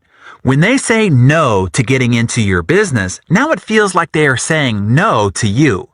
You will soon realize they are not really saying no to you. They are not rejecting you. They are saying no to themselves. They are rejecting their own inner voice that prods them to the fact that they should be doing more, stepping out, and taking risks just like you. Here's a key thing you need to know about making the shift to entrepreneurism. By doing so, you are stepping out of the herd. You are walking away from social norms and the great horde. 90% of the population are employees. That's all they've known. That is what they've been trained is good and normal. Only 10% of the population owns their own business, according to the Kauffman Foundation study on entrepreneurial activity. When you walk out of the mass of the 90%, they're going to bark at you. They're going to shout warnings of fear, danger, and hardship. Why? I think a few reasons. Number one, they simply aren't as courageous as you. They cannot get over the idea of leaving the security of the corporate bosom, their weekly employee paycheck, and their meager benefits. What you are doing just doesn't fit their model of the world, and so they're going to be communicating their foreboding warnings from that vantage point. Love them anyway, but don't let them drag you back into the pack of mediocrity. There's a story about a type of crab that cannot be caught. It is agile and clever enough to get out of any crab trap. And yet, these crabs are caught by the thousands every day, thanks to a particular human trait they possess. The trap is a wire cage with a hole at the top. Bait is placed in the cage, and then the cage is lowered into the water. One crab comes along, enters the cage, and begins munching on the bait. A second crab joins him. A third, and it's Crab Thanksgiving. Yum! Eventually, however, the bait is all gone. The crabs could easily climb up the side of the cage and through the hole, but they do not. They stay in the cage. Other crabs come along and join them long after the bait is gone, and more. Should one of the crabs realize there's no further reason to stay in the trap and attempt to leave, the other crabs will gang up on him and stop him. They will repeatedly pull him off the side of the cage. If he persists, the others will tear off his claws to keep him from climbing. If he persists still, they will kill him. The crabs, by force of the majority, stay together in the cage. The cage is hauled up, and it's dinner time on the pier. The chief difference between these crabs and humans is that the crabs live in water and the humans on land. Anyone who has a dream, one that might get them out of what they perceive to be a trap, had best beware of the fellow inhabitants of the trap. Now, the human crabs do not usually use physical force, although they are certainly not above it. They generally don't need it, however. They have more effective methods at hand and in mouth, such as innuendo, doubt, ridicule, mockery, sarcasm, scorn, sneering, belittlement, humiliation, leering, taunting, teasing, lying, and dozens of other tactics the crabs around you use to pull off your claws or kill your dreams. Be leery of the crabs around you, content with staying in the trap and wanting to keep you in with them. Number two, you make them look bad. You are a giant exposing mirror to them, and your actions are being reflected back to them. They know they should be doing what you are doing, but they are afraid. By you doing it, it makes them look bad for not doing it themselves. Instead of borrowing from your strength and joining you, it is easier for them to make fun of you, try to convince you why what you are doing is dumb, stupid, bad, or foolish in the hopes that you will give up and come back to the pack so they can no longer look at you and feel bad about themselves. It is important to realize their comments are saying more about them and their fears being kicked up by your leaving the herd than it is about you and what you're doing. Love them anyway, but don't let them drag you back into the pack of mediocrity. A colleague in a prior venture I did told me about an article he read some time ago. This reality changed my view of how important other people's opinions should be of me. This article revealed that at a funeral, an average of about 10 people will care enough to cry. I thought, what? You mean I can work hard all my life trying to please others, and in the end, only 10 people will care enough to cry? It gets worse. The article found out that the number one thing that will determine the number of people who will go to the burial site with the funeral procession is the weather. It was found that if it's raining, more than 50% will not go to the burial site. I found this horrifying, actually. It's not how you live your life that will be the number one determinant. The circumstance of the weather will outrank your entire life's existence. When I heard that, my entire perspective on living for other people's favor or approval changed. Right then and there, I no longer cared what other people thought of me and whether they approved of me or what I was doing. Their rejection no longer had any power, particularly if I thought that they wouldn't even be one of the 10 who would cry. Many times before making a prospecting call or after one where I was rejected, I would ask myself, would this person cry at my funeral? And most of the time, the answer was, I doubt they'd even walk across the street to even go. Why do I care what they think? That is a very liberating way to think of it. And the truth. We spend so much of our lives worrying about being rejected by other people. And most of these people will probably not even come to your funeral. If they do, they probably won't cry. And if they do and it's raining, they will probably drop out of the funeral procession altogether. I pass this important perspective forward to you. Don't let people who don't matter, matter. And then there's the great advice from our friend John Addison, co-CEO of the multi-billion-dollar company Primerica, gives us. Never accept advice from people who are more screwed up than you are. That's a good mantra to live by. Steve Jobs said something beautiful in his commencement speech to the 2005 graduating class of Stanford University, which was just a year after he was diagnosed with pancreatic cancer and given 3 to 6 months to live, which he beat, of course. Let me repeat it for you here. Quote, "Your time is limited, so don't waste it living someone else's life. Don't be trapped by dogma, which is living with the results of other people's thinking. Don't let the noise of other opinions drown out your own inner voice, heart, and intuition. They somehow already know what you truly want to become." And that leads.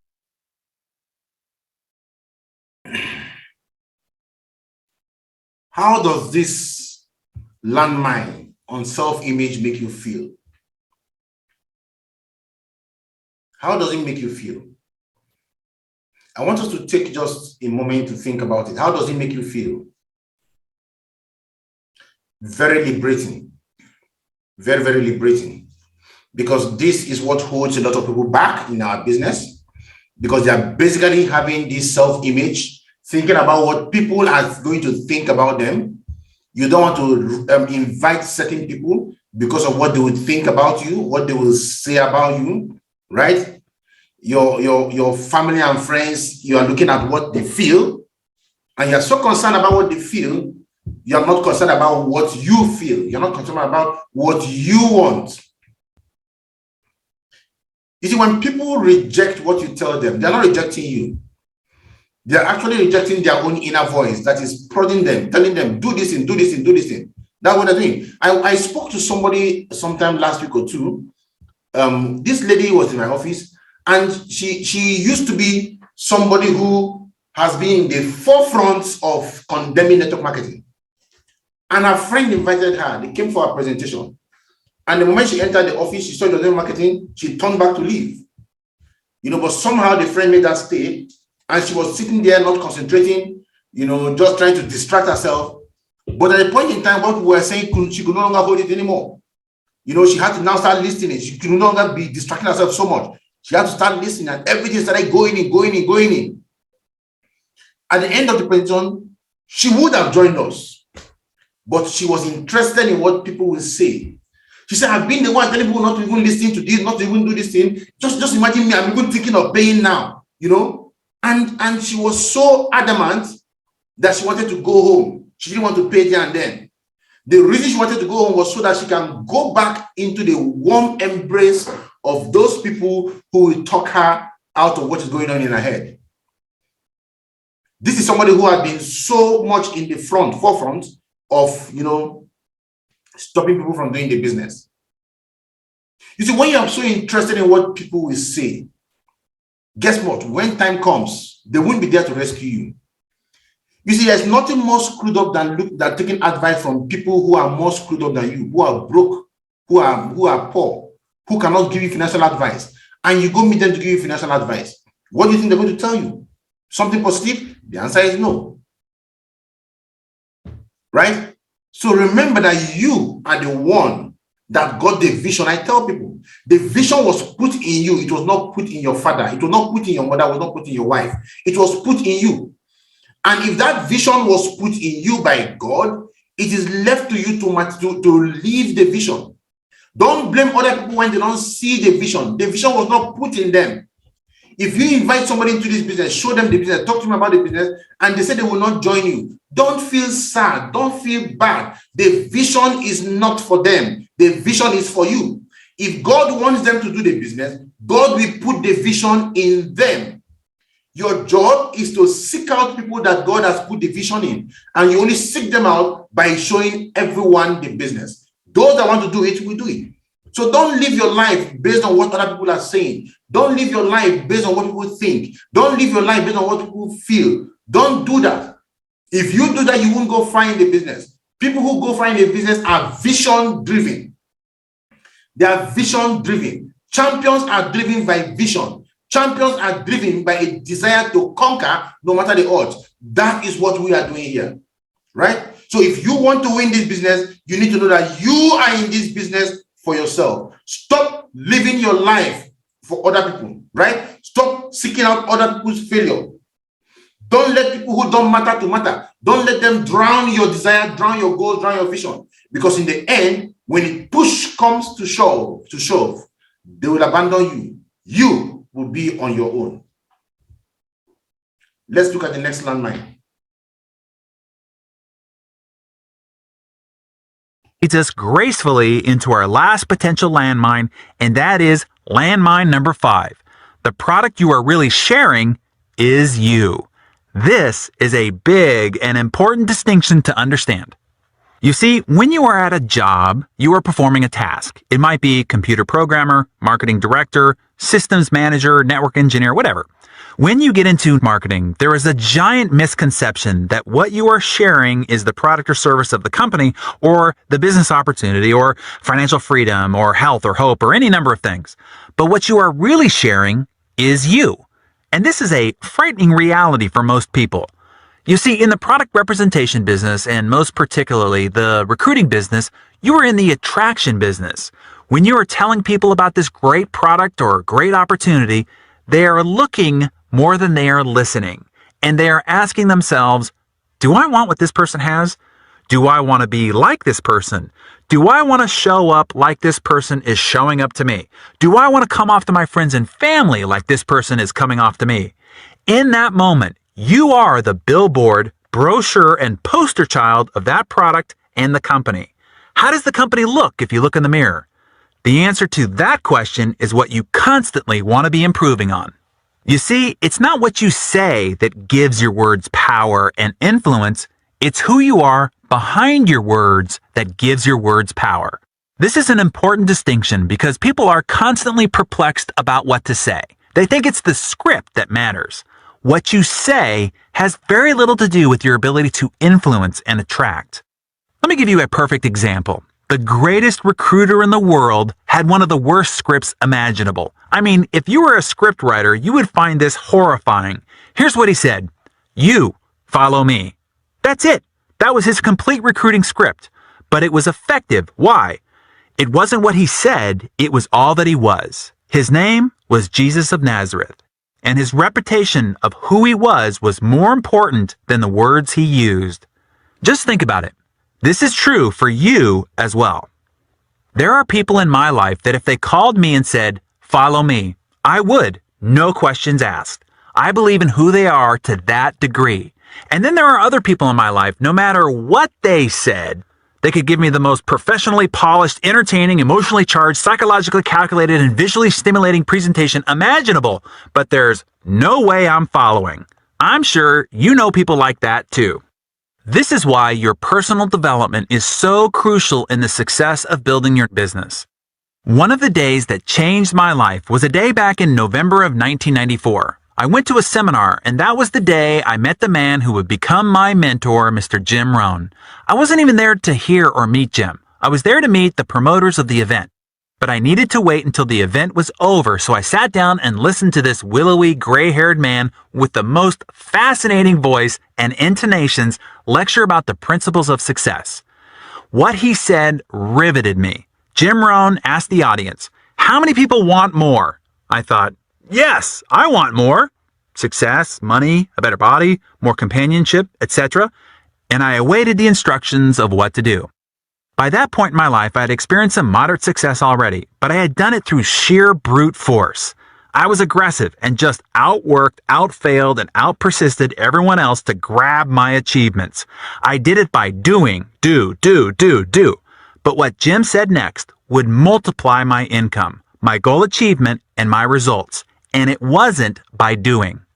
Jim continued, if you want to have more, you have to become more. He said, success is not a doing process. It's a becoming process. What you do, what you pursue will elude you. It can be like chasing butterflies. Success is something you attract by the person you become. Wow, I thought. This was the first time I'd heard this twist of perspective, insight, and wisdom. Jim continued, for things to improve, you have to improve. For things to get better, you have to get better. For things to change, you have to change. And when you change, everything changes for you. Wow, those were the keys to the kingdom for me and what launched me on my constant, unrelenting, and never-ending journey of continuous personal development. And he was right. The next year, I tripled my income to over 7 figures a year, and within 4 years was a self-made multimillionaire. And I wasn't doing any more than I had before I met Jim. My doing wasn't any different, but who I was doing it was, and that made all the difference in the world.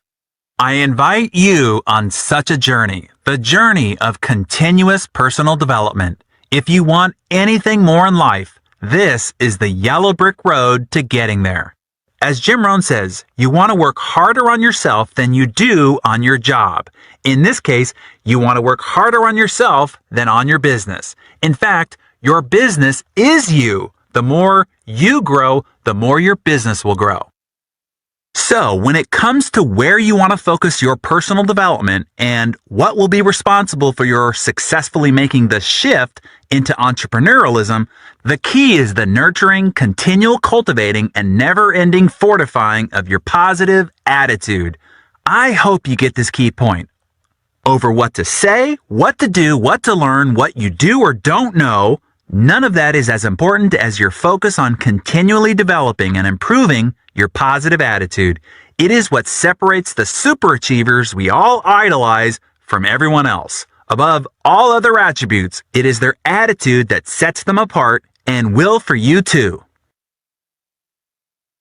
So, I can hear you saying, okay, Darren, I get it, but how do you do this? How do you continually bolster your positive attitude?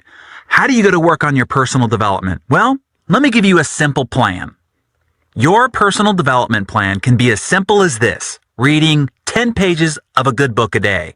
Maybe just 5 pages when you first get up and 5 pages just before you go to bed. Oh, and it could also be 10 pages of a success-oriented or titled magazine. Hint, hint.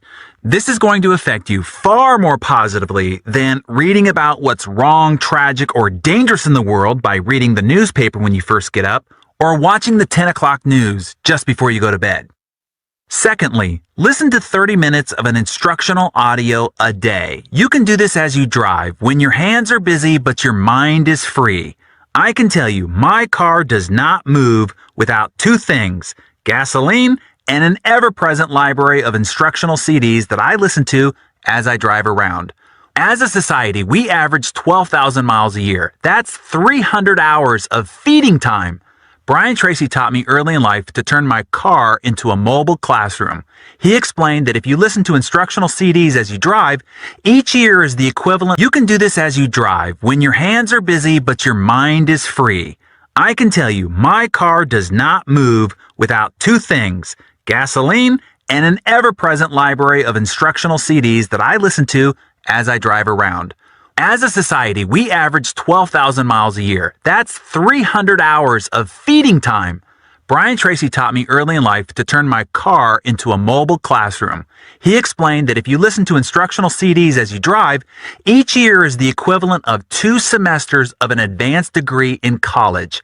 Think about it. In the time you spend driving, you could obtain a PhD in leadership, sales success, wealth building, relationship excellence, or whatever course, audio program that you sign up for. Now, certainly, I recommend the CD that comes free inside every issue of Success Magazine. Hey, could I be the ambassador for success and not passionately recommend it to you? Of course not. Additionally, we offer success book summaries, which culls the best ideas from 3 of the top books in the area of accelerated personal achievement. Each edition is also delivered in audio format so you can listen to it in your car. Let me further explain why regular exposure to positive, inspirational, and instructional content is crucial to you making the shift into the entrepreneur mindset. It is important to understand how our mind works. Simply understood, our minds operate like a computer. Computers are complex systems, but how they work is rather simple. What you input is what it outputs. It doesn't judge or discriminate. It simply acts on the input.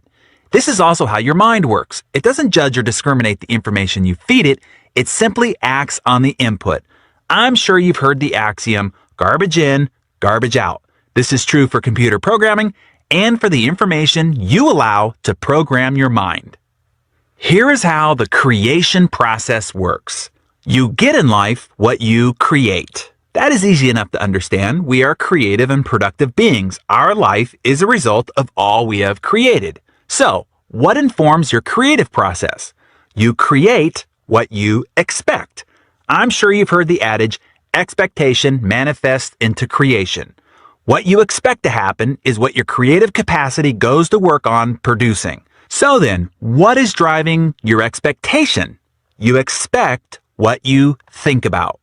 This is why all legendary books of personal development have been focused on this thinking part. Books like Think and Grow Rich, The Power of Positive Thinking, The Magic of Thinking Big, As a Man Thinketh, etc. All these books explain how your thoughts end up controlling all the outcomes in your life. What you think about comes about. However, I'm always after the deeper question. If it's our thoughts that drive our expectation, which directs our creativity that produces our results in life, what then is controlling what we are thinking about? That would seemingly be the all-important question then, right? And the answer is simple. Whatever input we are feeding our ears and eyes is what is putting this entire creative process in motion. You see, your mind is like an empty glass. It will hold anything you put into it. You put in sensational news, salacious headlines, talk show rants, and you're pouring dirty water into your glass. If you've got dark, dismal, worrisome water in your glass, everything you create will be filtered through that muddy mess because that's what you'll be thinking about.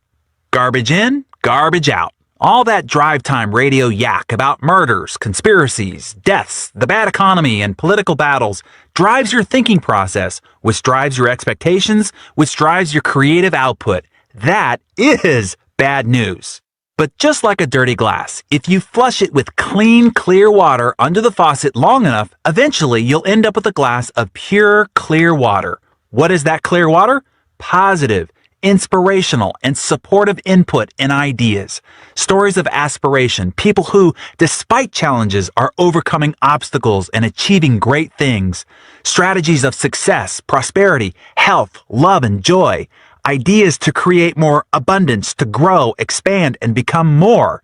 Examples and stories of what's good, right, and possible in the world. That's why we work so hard at Success Magazine. We want to provide you with those examples, those stories, and the key takeaways you can use to improve your view of the world, yourself, and the results that you create. That's also why I read several pages of something inspirational and instructional in the morning and in the evening and have personal development CDs playing in my car. I'm flushing my glass and feeding my mind. Does this give me an edge over the guy who gets up and first thing reads the newspaper or listens to news radio on his commute to and from work and watches the evening news before going to bed? You bet it does, and it can for you too. Now get this, just after completing the 1-year commitment you've made to yourself to be here in your new business, this simple commitment to 10 pages of reading and 30 minutes of listening, which by the way includes taking the weekends off, we don't want to wear you out or anything, you will have read 13 books and listened to 130 hours of success and achievement material. Books and audio material on becoming a more confident leader, a more persuasive communicator, a more efficient and productive achiever, strategies on living healthier with more energy and vitality, ways to foster deeper intimacy and passion in your marriage or personal relationships, whatever. Imagine the impact this instruction can have on who you are and how you show up in the world, particularly to the friends and family around you and those you come to interact with daily. This will make you attractive beyond belief and will make you a magnet to other like-minded achievers around you. So, where do you find these resources? Again, you can go to success.com, subscribe to Success Magazine, and find other books and audio programs to continue to feed and flush your mind. As mentioned before, I recommend all the Jim Rohn audio programs and certainly the Compound Effect book and audio program. You can also register to receive Seeds of Success, which is free and it delivers great ideas, tips, and inspiration into your email inbox each week. If you want a complete list of my favorite personal development resources, you can find them on my blog at darrenhardy.success.com. Now, I want to leave you with 2 final suggestions for completing your shift into entrepreneurialism. Number 1, do it now. The journey of 1,000 miles begins with a single step. Fear keeps people from taking action and moving forward. Their mind invents 1,000 excuses to why they are not ready. I'll start on Monday. I need to organize my list. I need to get my business cards first. I need to get a new briefcase, file folders, or paste the pictures on my vision board first. Don't get caught up in this paralysis. Too many people fall prey to the ready, aim, aim, aim, aim syndrome and ultimately never fire. Admittingly, the hardest step to take on that 1,000-mile journey is that first one. Destroy that fear by taking it quickly without even thinking about it. Just lunge your body forward, and without conscious thought, your right foot will fly out in front of you and catch your fall. Then, without hesitation, lunge your body forward again, and your left foot will spring forth to catch you. But don't stop now. You are starting the move. Lunge your body forward again, and wow, here comes the right foot again. It's a miracle. Even if you trip and fall, at least you have moved forward. You did the hardest part of the 1,000-mile journey. You started. You remember back in high school physics class, Newton's law of inertia, right? A body at rest tends to stay at rest unless acted upon by an external, unbalanced force. Well, make that external force be your own mental shove in the back that forces your body forward. I promise your feet will catch your fall. Now, Newton's second law can kick in. A body in motion tends to stay in motion. And yeah, you have done what 90% of people fail to do. Get started. Napoleon Hill once asked an audience, what is the average number of times that a person tries to achieve a new goal before they give up? After several guesses from the audience, he gave the answer, less than 1. Most people give up before they even try. Even though they want to improve their lives, increase their income, accomplish more, most people respond with, I can't, in their heads and give up before even starting. So, before the law of diminishing intent overtakes you, strike while the iron is hot. The time to begin is when the emotion is high and intentions are strong. Now is that time. Jim Rohn writes, without a sense of urgency, desire loses its value.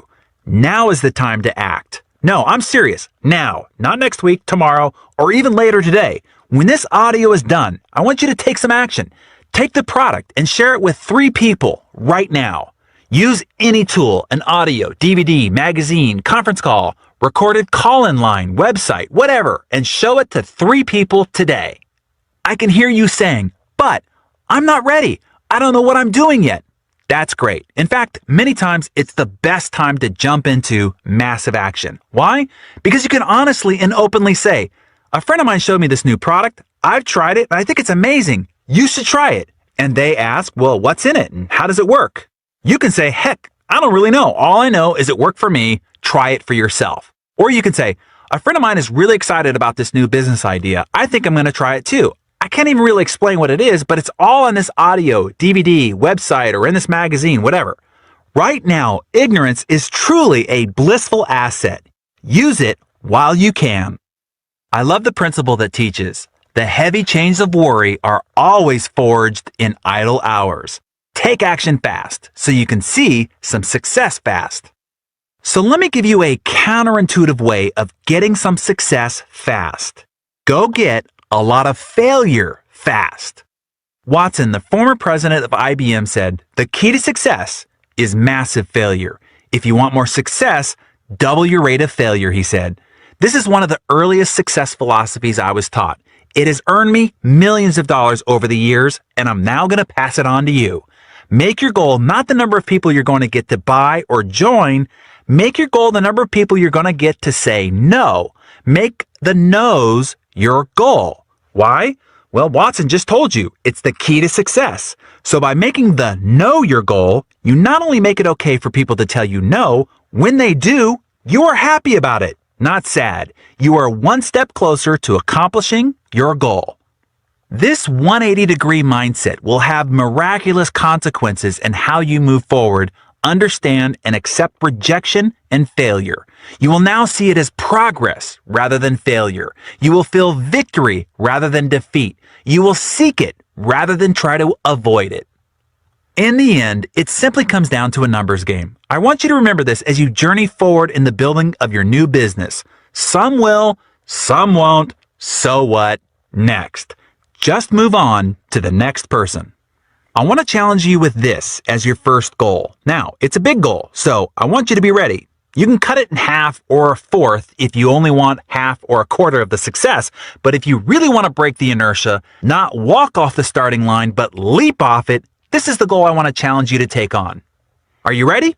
Okay, go get 10 people to tell you no in the next 7 days. It can be no thank you, no way. You've got to be out of your freaking mind, no, or simply, no. But maybes don't really count. To hit your goal, you need to get 10 definitive, dead certain no's.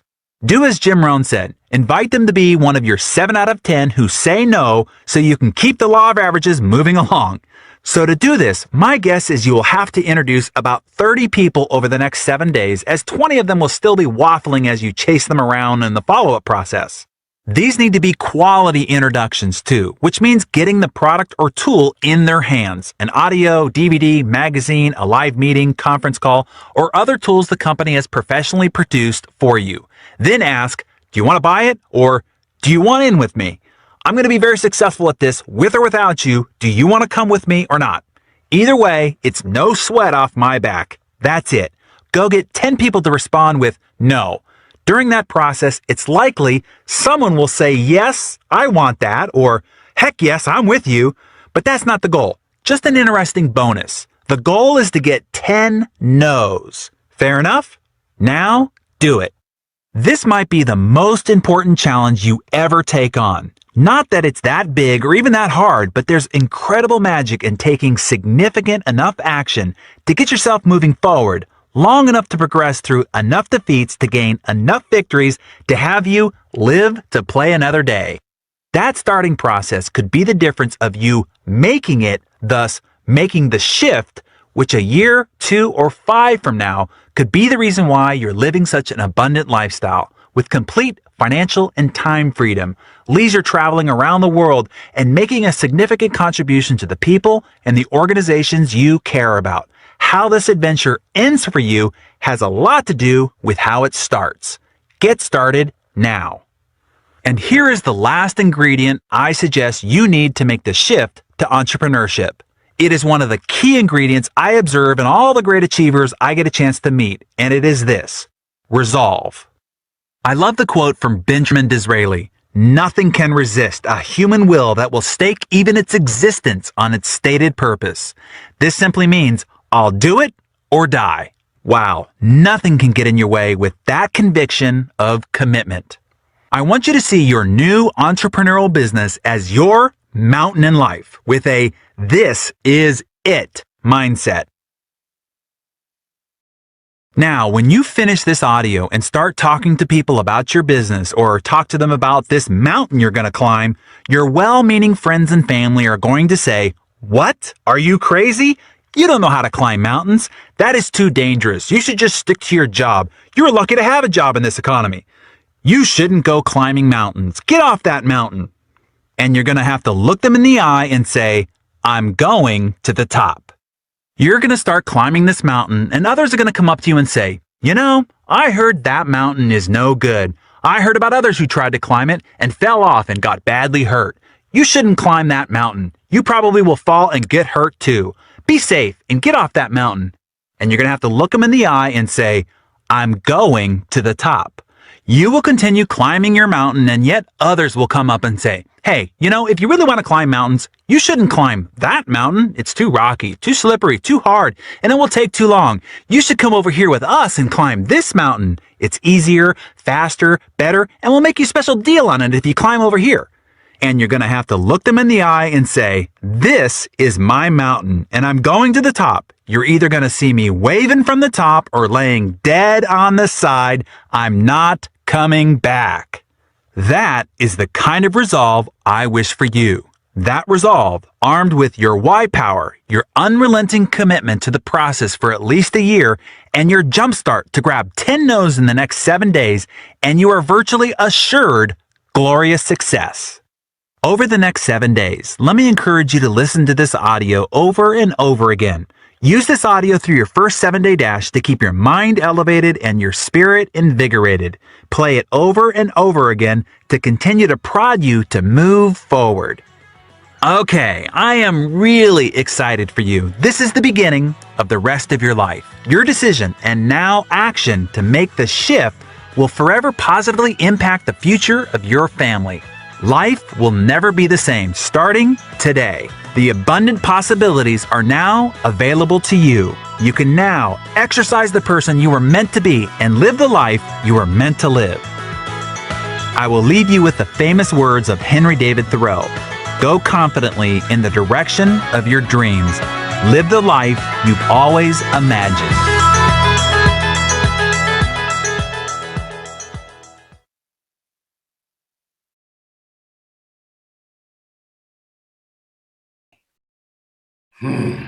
Wow. This was really, really liberating for me. Very liberating. And I really believe that you guys got so much value from all you have heard from this particular audio by Darren Hardy. And I mean, there's really nothing more to add, right? Nothing more to add. He has said it very well. You see, when you look at the landmine number 5, the product you are sharing is you. You are the products. You are what people are buying into. It's not the company, it's not the business, not whatever it is we are doing here. It is you. That is why your personal development is key. And we keep telling you, you see, you don't need to be great to start. You need to start to become great. Start. Get into personal development. Begin to attend the trainings. Begin to do the little activities. Begin to develop yourself. You see, the most scary reason why a lot of people don't join our business is not because of the complexity in the business. No, it is because of who you need to become that person you want to be, to earn what you want to earn. That's the most scary part of it. Who you need to become. People have signed up into this business. I will tell them, let's join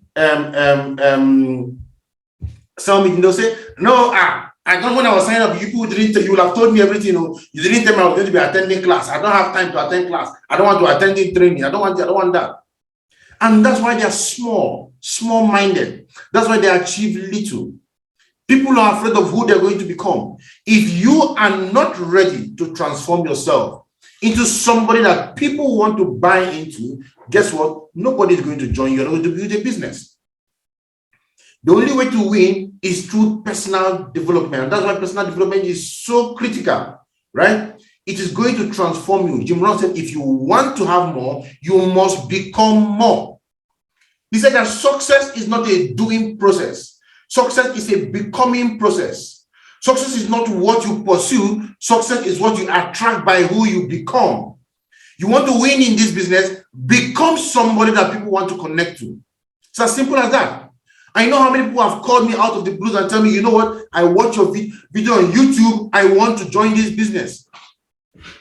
I want to join this business. People see me on Facebook. They call me, you know what, they send me a message. I don't know. Somebody sent me a message just yesterday. You know, he said, let me see that message again. Just yesterday, I got this message from somebody. Let me see.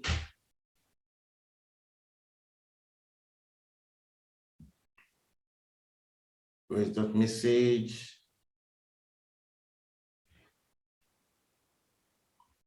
To tell you what I'm talking about. He said, hello, sir. I know you don't know me, but I saw your video on YouTube channel. It's awesome. And it's an eye-opener. Please, I'm a broke student staying at home. I have some money. I want to start a business with you, but I don't know what to start. Then I saw your video. Please, can you help me start out with your business? Please, sir, please. Right? These are the kind of things that happen. Do you think if I don't develop myself to such extent, somebody will call me and ask me that?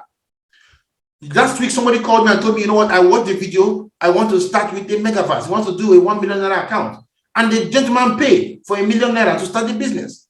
It is all about who you become. Somebody had seen me 2013. The person wouldn't bring $1 million to come to this business. They wouldn't ask me any question about the business, no matter what I was talking about. But I've taken time to develop myself, to train myself, to make myself somebody that people want to associate with. And that is your self-image you are building. When I started this business, people laughed at me, they taunted me, they told me I was going to fail. They never wanted to listen to me. But today they can't say that. They can't even speak. In fact, many of them have blocked me. Why? Because they know that where I am now, they cannot get there. They know that a lot. If I call them, they won't pick because they feel inferior talking to me. It is because of who I have become. I have been able to transform myself, and I am still becoming. I have a target for $100 million monthly. The money I'm making today, the mindset and who I am now cannot make $100 million monthly. For me to hit $100 million a month, I must transform to somebody totally different. And I'm on the mission to transform myself. How do I do that? Personal development. Personal development. Success is a becoming process. For things to change, you have to change. You cannot become successful doing the same things over and over again. You keep getting what you have been getting over and over again. You need to think different. You need to act different. You need to behave different. Last night, I went to bed this morning, around 1, 2 a.m. thereabout.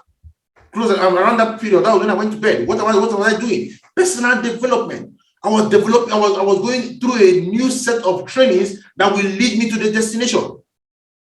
And I'm beginning to implement them as I do them. It's personal development. I have to develop myself to get to the level I want to get to. I was on this same table, studying this business, studying what I was studying until very, very late into the morning. Because I know what I'm looking for. You create what you expect. You create what you expect. The big question is, what is driving your expectation? Brian Tracy said, you become what you think about most of the time. And that's a fact. If you keep on thinking about how to build your business, how to become successful, you end up becoming successful. But guess what? Your thought is controlled by your inputs, according to Darren Hardy. So what do you feed your mind? What do you feed into yourself? What do you put into your mind? That's what's going to create the thought that will eventually create the actions that will drive you. So your thinking drives your expectations, and your expectation drives your creativity. So what drives your thinking? What drives your thinking is your input. So what do you input in your mind? Your input comes from different things. It comes from the book you read, comes from the videos you watch. Many of you will go on TikTok, you go on, and the only thing you're watching are people dancing, shaking their bum. That's all you're seeing. So those are the kind of things that will drive you, that will drive your thinking. You don't go into creative aspects of business. So you want to learn, begin to go into videos, watch videos, search for videos that will drive your thinking. Read books that will drive your thinking. And as you do this over and over again, it drives your thinking, right? And then you begin to drive your expectations and then begin to drive your results, your creativity. That is the secret. It's called the secret, right? What you become is what you think about. So make that commitment to read inspirational books. Make the commitment to read instructional materials, because these are the things that will drive your thinking to give you the result that you're looking for. Darren Hardy said that if you read 10 pages of a book every day, 5 pages in the morning, 5 pages in the evening, at the end of 1 year, you will have read a total of 13 books. If you read 30 minutes to 30 minutes of audio, at the end of 1 year, you will have read about 130 hours of audio every day. Transform your drive time into an online university. When I started this business, my car never moved without a DVD playing. I go to Area 10 in Abuja here, there's a place they sell, a bookshop where they sell those DVDs. I buy them. I buy those CDs, the audios. I put them in my car. Whatever you put on the car, it starts playing. At the time, my wife told me, you're always in school. Every time you're in school. But I kept on doing it, and it transformed me to who I became today. So many books I've read. I listened to the audio version, so many of them, over and over again, and they sank into me. So continue to feed and flush your mind. Feed and flush your mind. Continue to purge yourself. Continue to put all these things into you and purge out negativity, purge out inefficiency, purge out excuses, purge out inactivity, purge out brokenness, purge out all those things. You purge out all those things by feeding your mind to become who you want to become.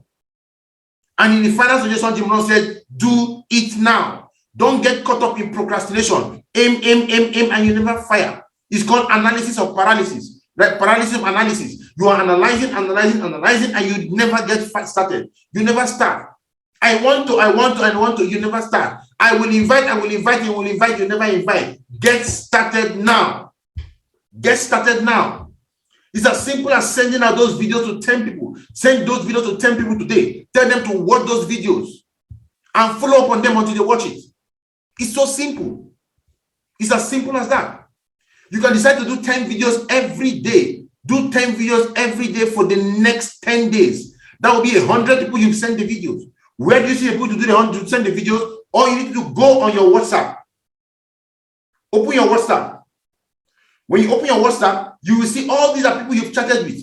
They are there. These people know you one way or another. They are all there. All you need to do is to refer to them, send them the commitment, what we call the candlelight message, right? A candle never loses light by lighting another candle. So I will lose nothing by sending you, sending you this information, right? I came across a crazy concept that blew my mind. As I looked at this concept, it popped into my head. I am sending you a video that lays out the concept in complete form, right? Watch this video. When you're done, let us talk, right? Now, the worst that guy will tell you is that he will not watch. That's the worst he will do. Well, of course, we are not looking for those who will watch. We are looking for those who will not watch. Remember what Jim Rohn said, go for no's. Go for no's, right? That's the way you do it. Make no your friend. Look for people who are not going to watch the video, not those who are going to watch the video. So keep on sending the video to people. We are searching for those who are not going to watch, right? We tell them to watch, they won't watch. We tell them to watch. We keep on telling them to watch the video one way or another and let them not be watching. No problem, right? We are looking for those who are going to watch. But guess what? You will now discover that it is even difficult to find people who will not watch. You know what, I want to make sure that every day 10 people refuse to watch my video. Send the video to them. Send the video to people. By the time you send to 30, 40, 50 people, you see what? Before you can get 10 to tell you they will not watch. Most of them will tell you they will watch. And then you follow up on them. But you know your target is, I am looking for this number of people to tell me they will not watch. And before you know what's happening, you're going to be bombarded by a lot of people who are going to watch it. The example I usually give, we fill this room with gray balls, with black balls, right? The whole room is filled with black balls. The door is locked. And then there's a small open window. And inside the room, there are, let's say, 10 gray balls with over 1,000 black balls. How do you find the gray balls? 10 of them mixed with 1,000 black balls. How do you find them? If you start looking for them inside there, you will never find them. That's what many people are doing. You are looking for the gray balls among the black balls. You will never find them. The way to find them is so simple. There's an open window. You can easily be throwing out the black balls. Be throwing out the black balls. Throw out the black balls. Throw out the black balls. And suddenly a gray ball will show up. Oh, wow, you've got one gray ball. You keep it aside. You keep throwing out black balls. Throwing out black balls, you get gray balls. Oh, 2. You keep it aside. You keep on doing that. That is how you find them. That is how you find your yes in the business. You don't find your yes in the business by chasing the yes. You find your yes in the business by removing the no's. I take that again. You don't find the yes, people that will tell you yes in the business, by chasing people who will tell you yes. You find people who will tell you yes by removing people who will tell you no. That is how you find the yes. When you do that, you will end up having a lot of people who are saying yes to you because you're already accomplishing your goal. Your goal is looking for people to tell you no. So you are hitting your target. You are hitting your goals. You feel comfortable. You feel okay. But guess what? As you are getting the no's, the yeses are popping out. That's how you build your business.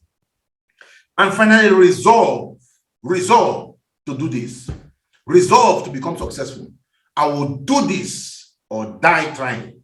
That is the resolve you need to make. I will do it. I'm not coming back. I've seen people who are doing this and they begin to count the cost. I travel to this place and I spend so much in this place. You're not serious, not going anywhere.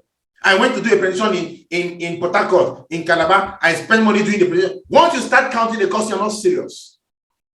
You're not serious. Go all out and do it no matter what it takes. You will lose money. Yes. Go all out. I've seen people who have done radio adverts and nobody showed up and they've been doing it over and over and over again. Eventually they become successful. I've seen people who are doing Facebook adverts and they don't spend any, and they spend a lot of money and they don't get anything from it. Go all out and do the activities, no matter how you feel, even if you're not getting results. Go all out. Resolve, I will do this and nothing can stop me. In the end, you will hit that critical factor. You will trigger the chain reaction that will ignite the money machine. And once that compound effect ignites the money machine, nothing can stop you. You will begin to build an amazing business. Your business will begin to pay you, and you will be shocked at the quality of life that you are going to have from the most beautiful business on earth. Thank you so much, gentlemen and ladies, for being with us during this masterclass. I hope you all got value today. As you have been blessed, so shall you bless others. Talk to your teammates, work with them. Help them also to do what you are doing, and so that you too can have a duplicating business and you begin to live the life of your dreams. Thank you so much for being with us today. God bless you all.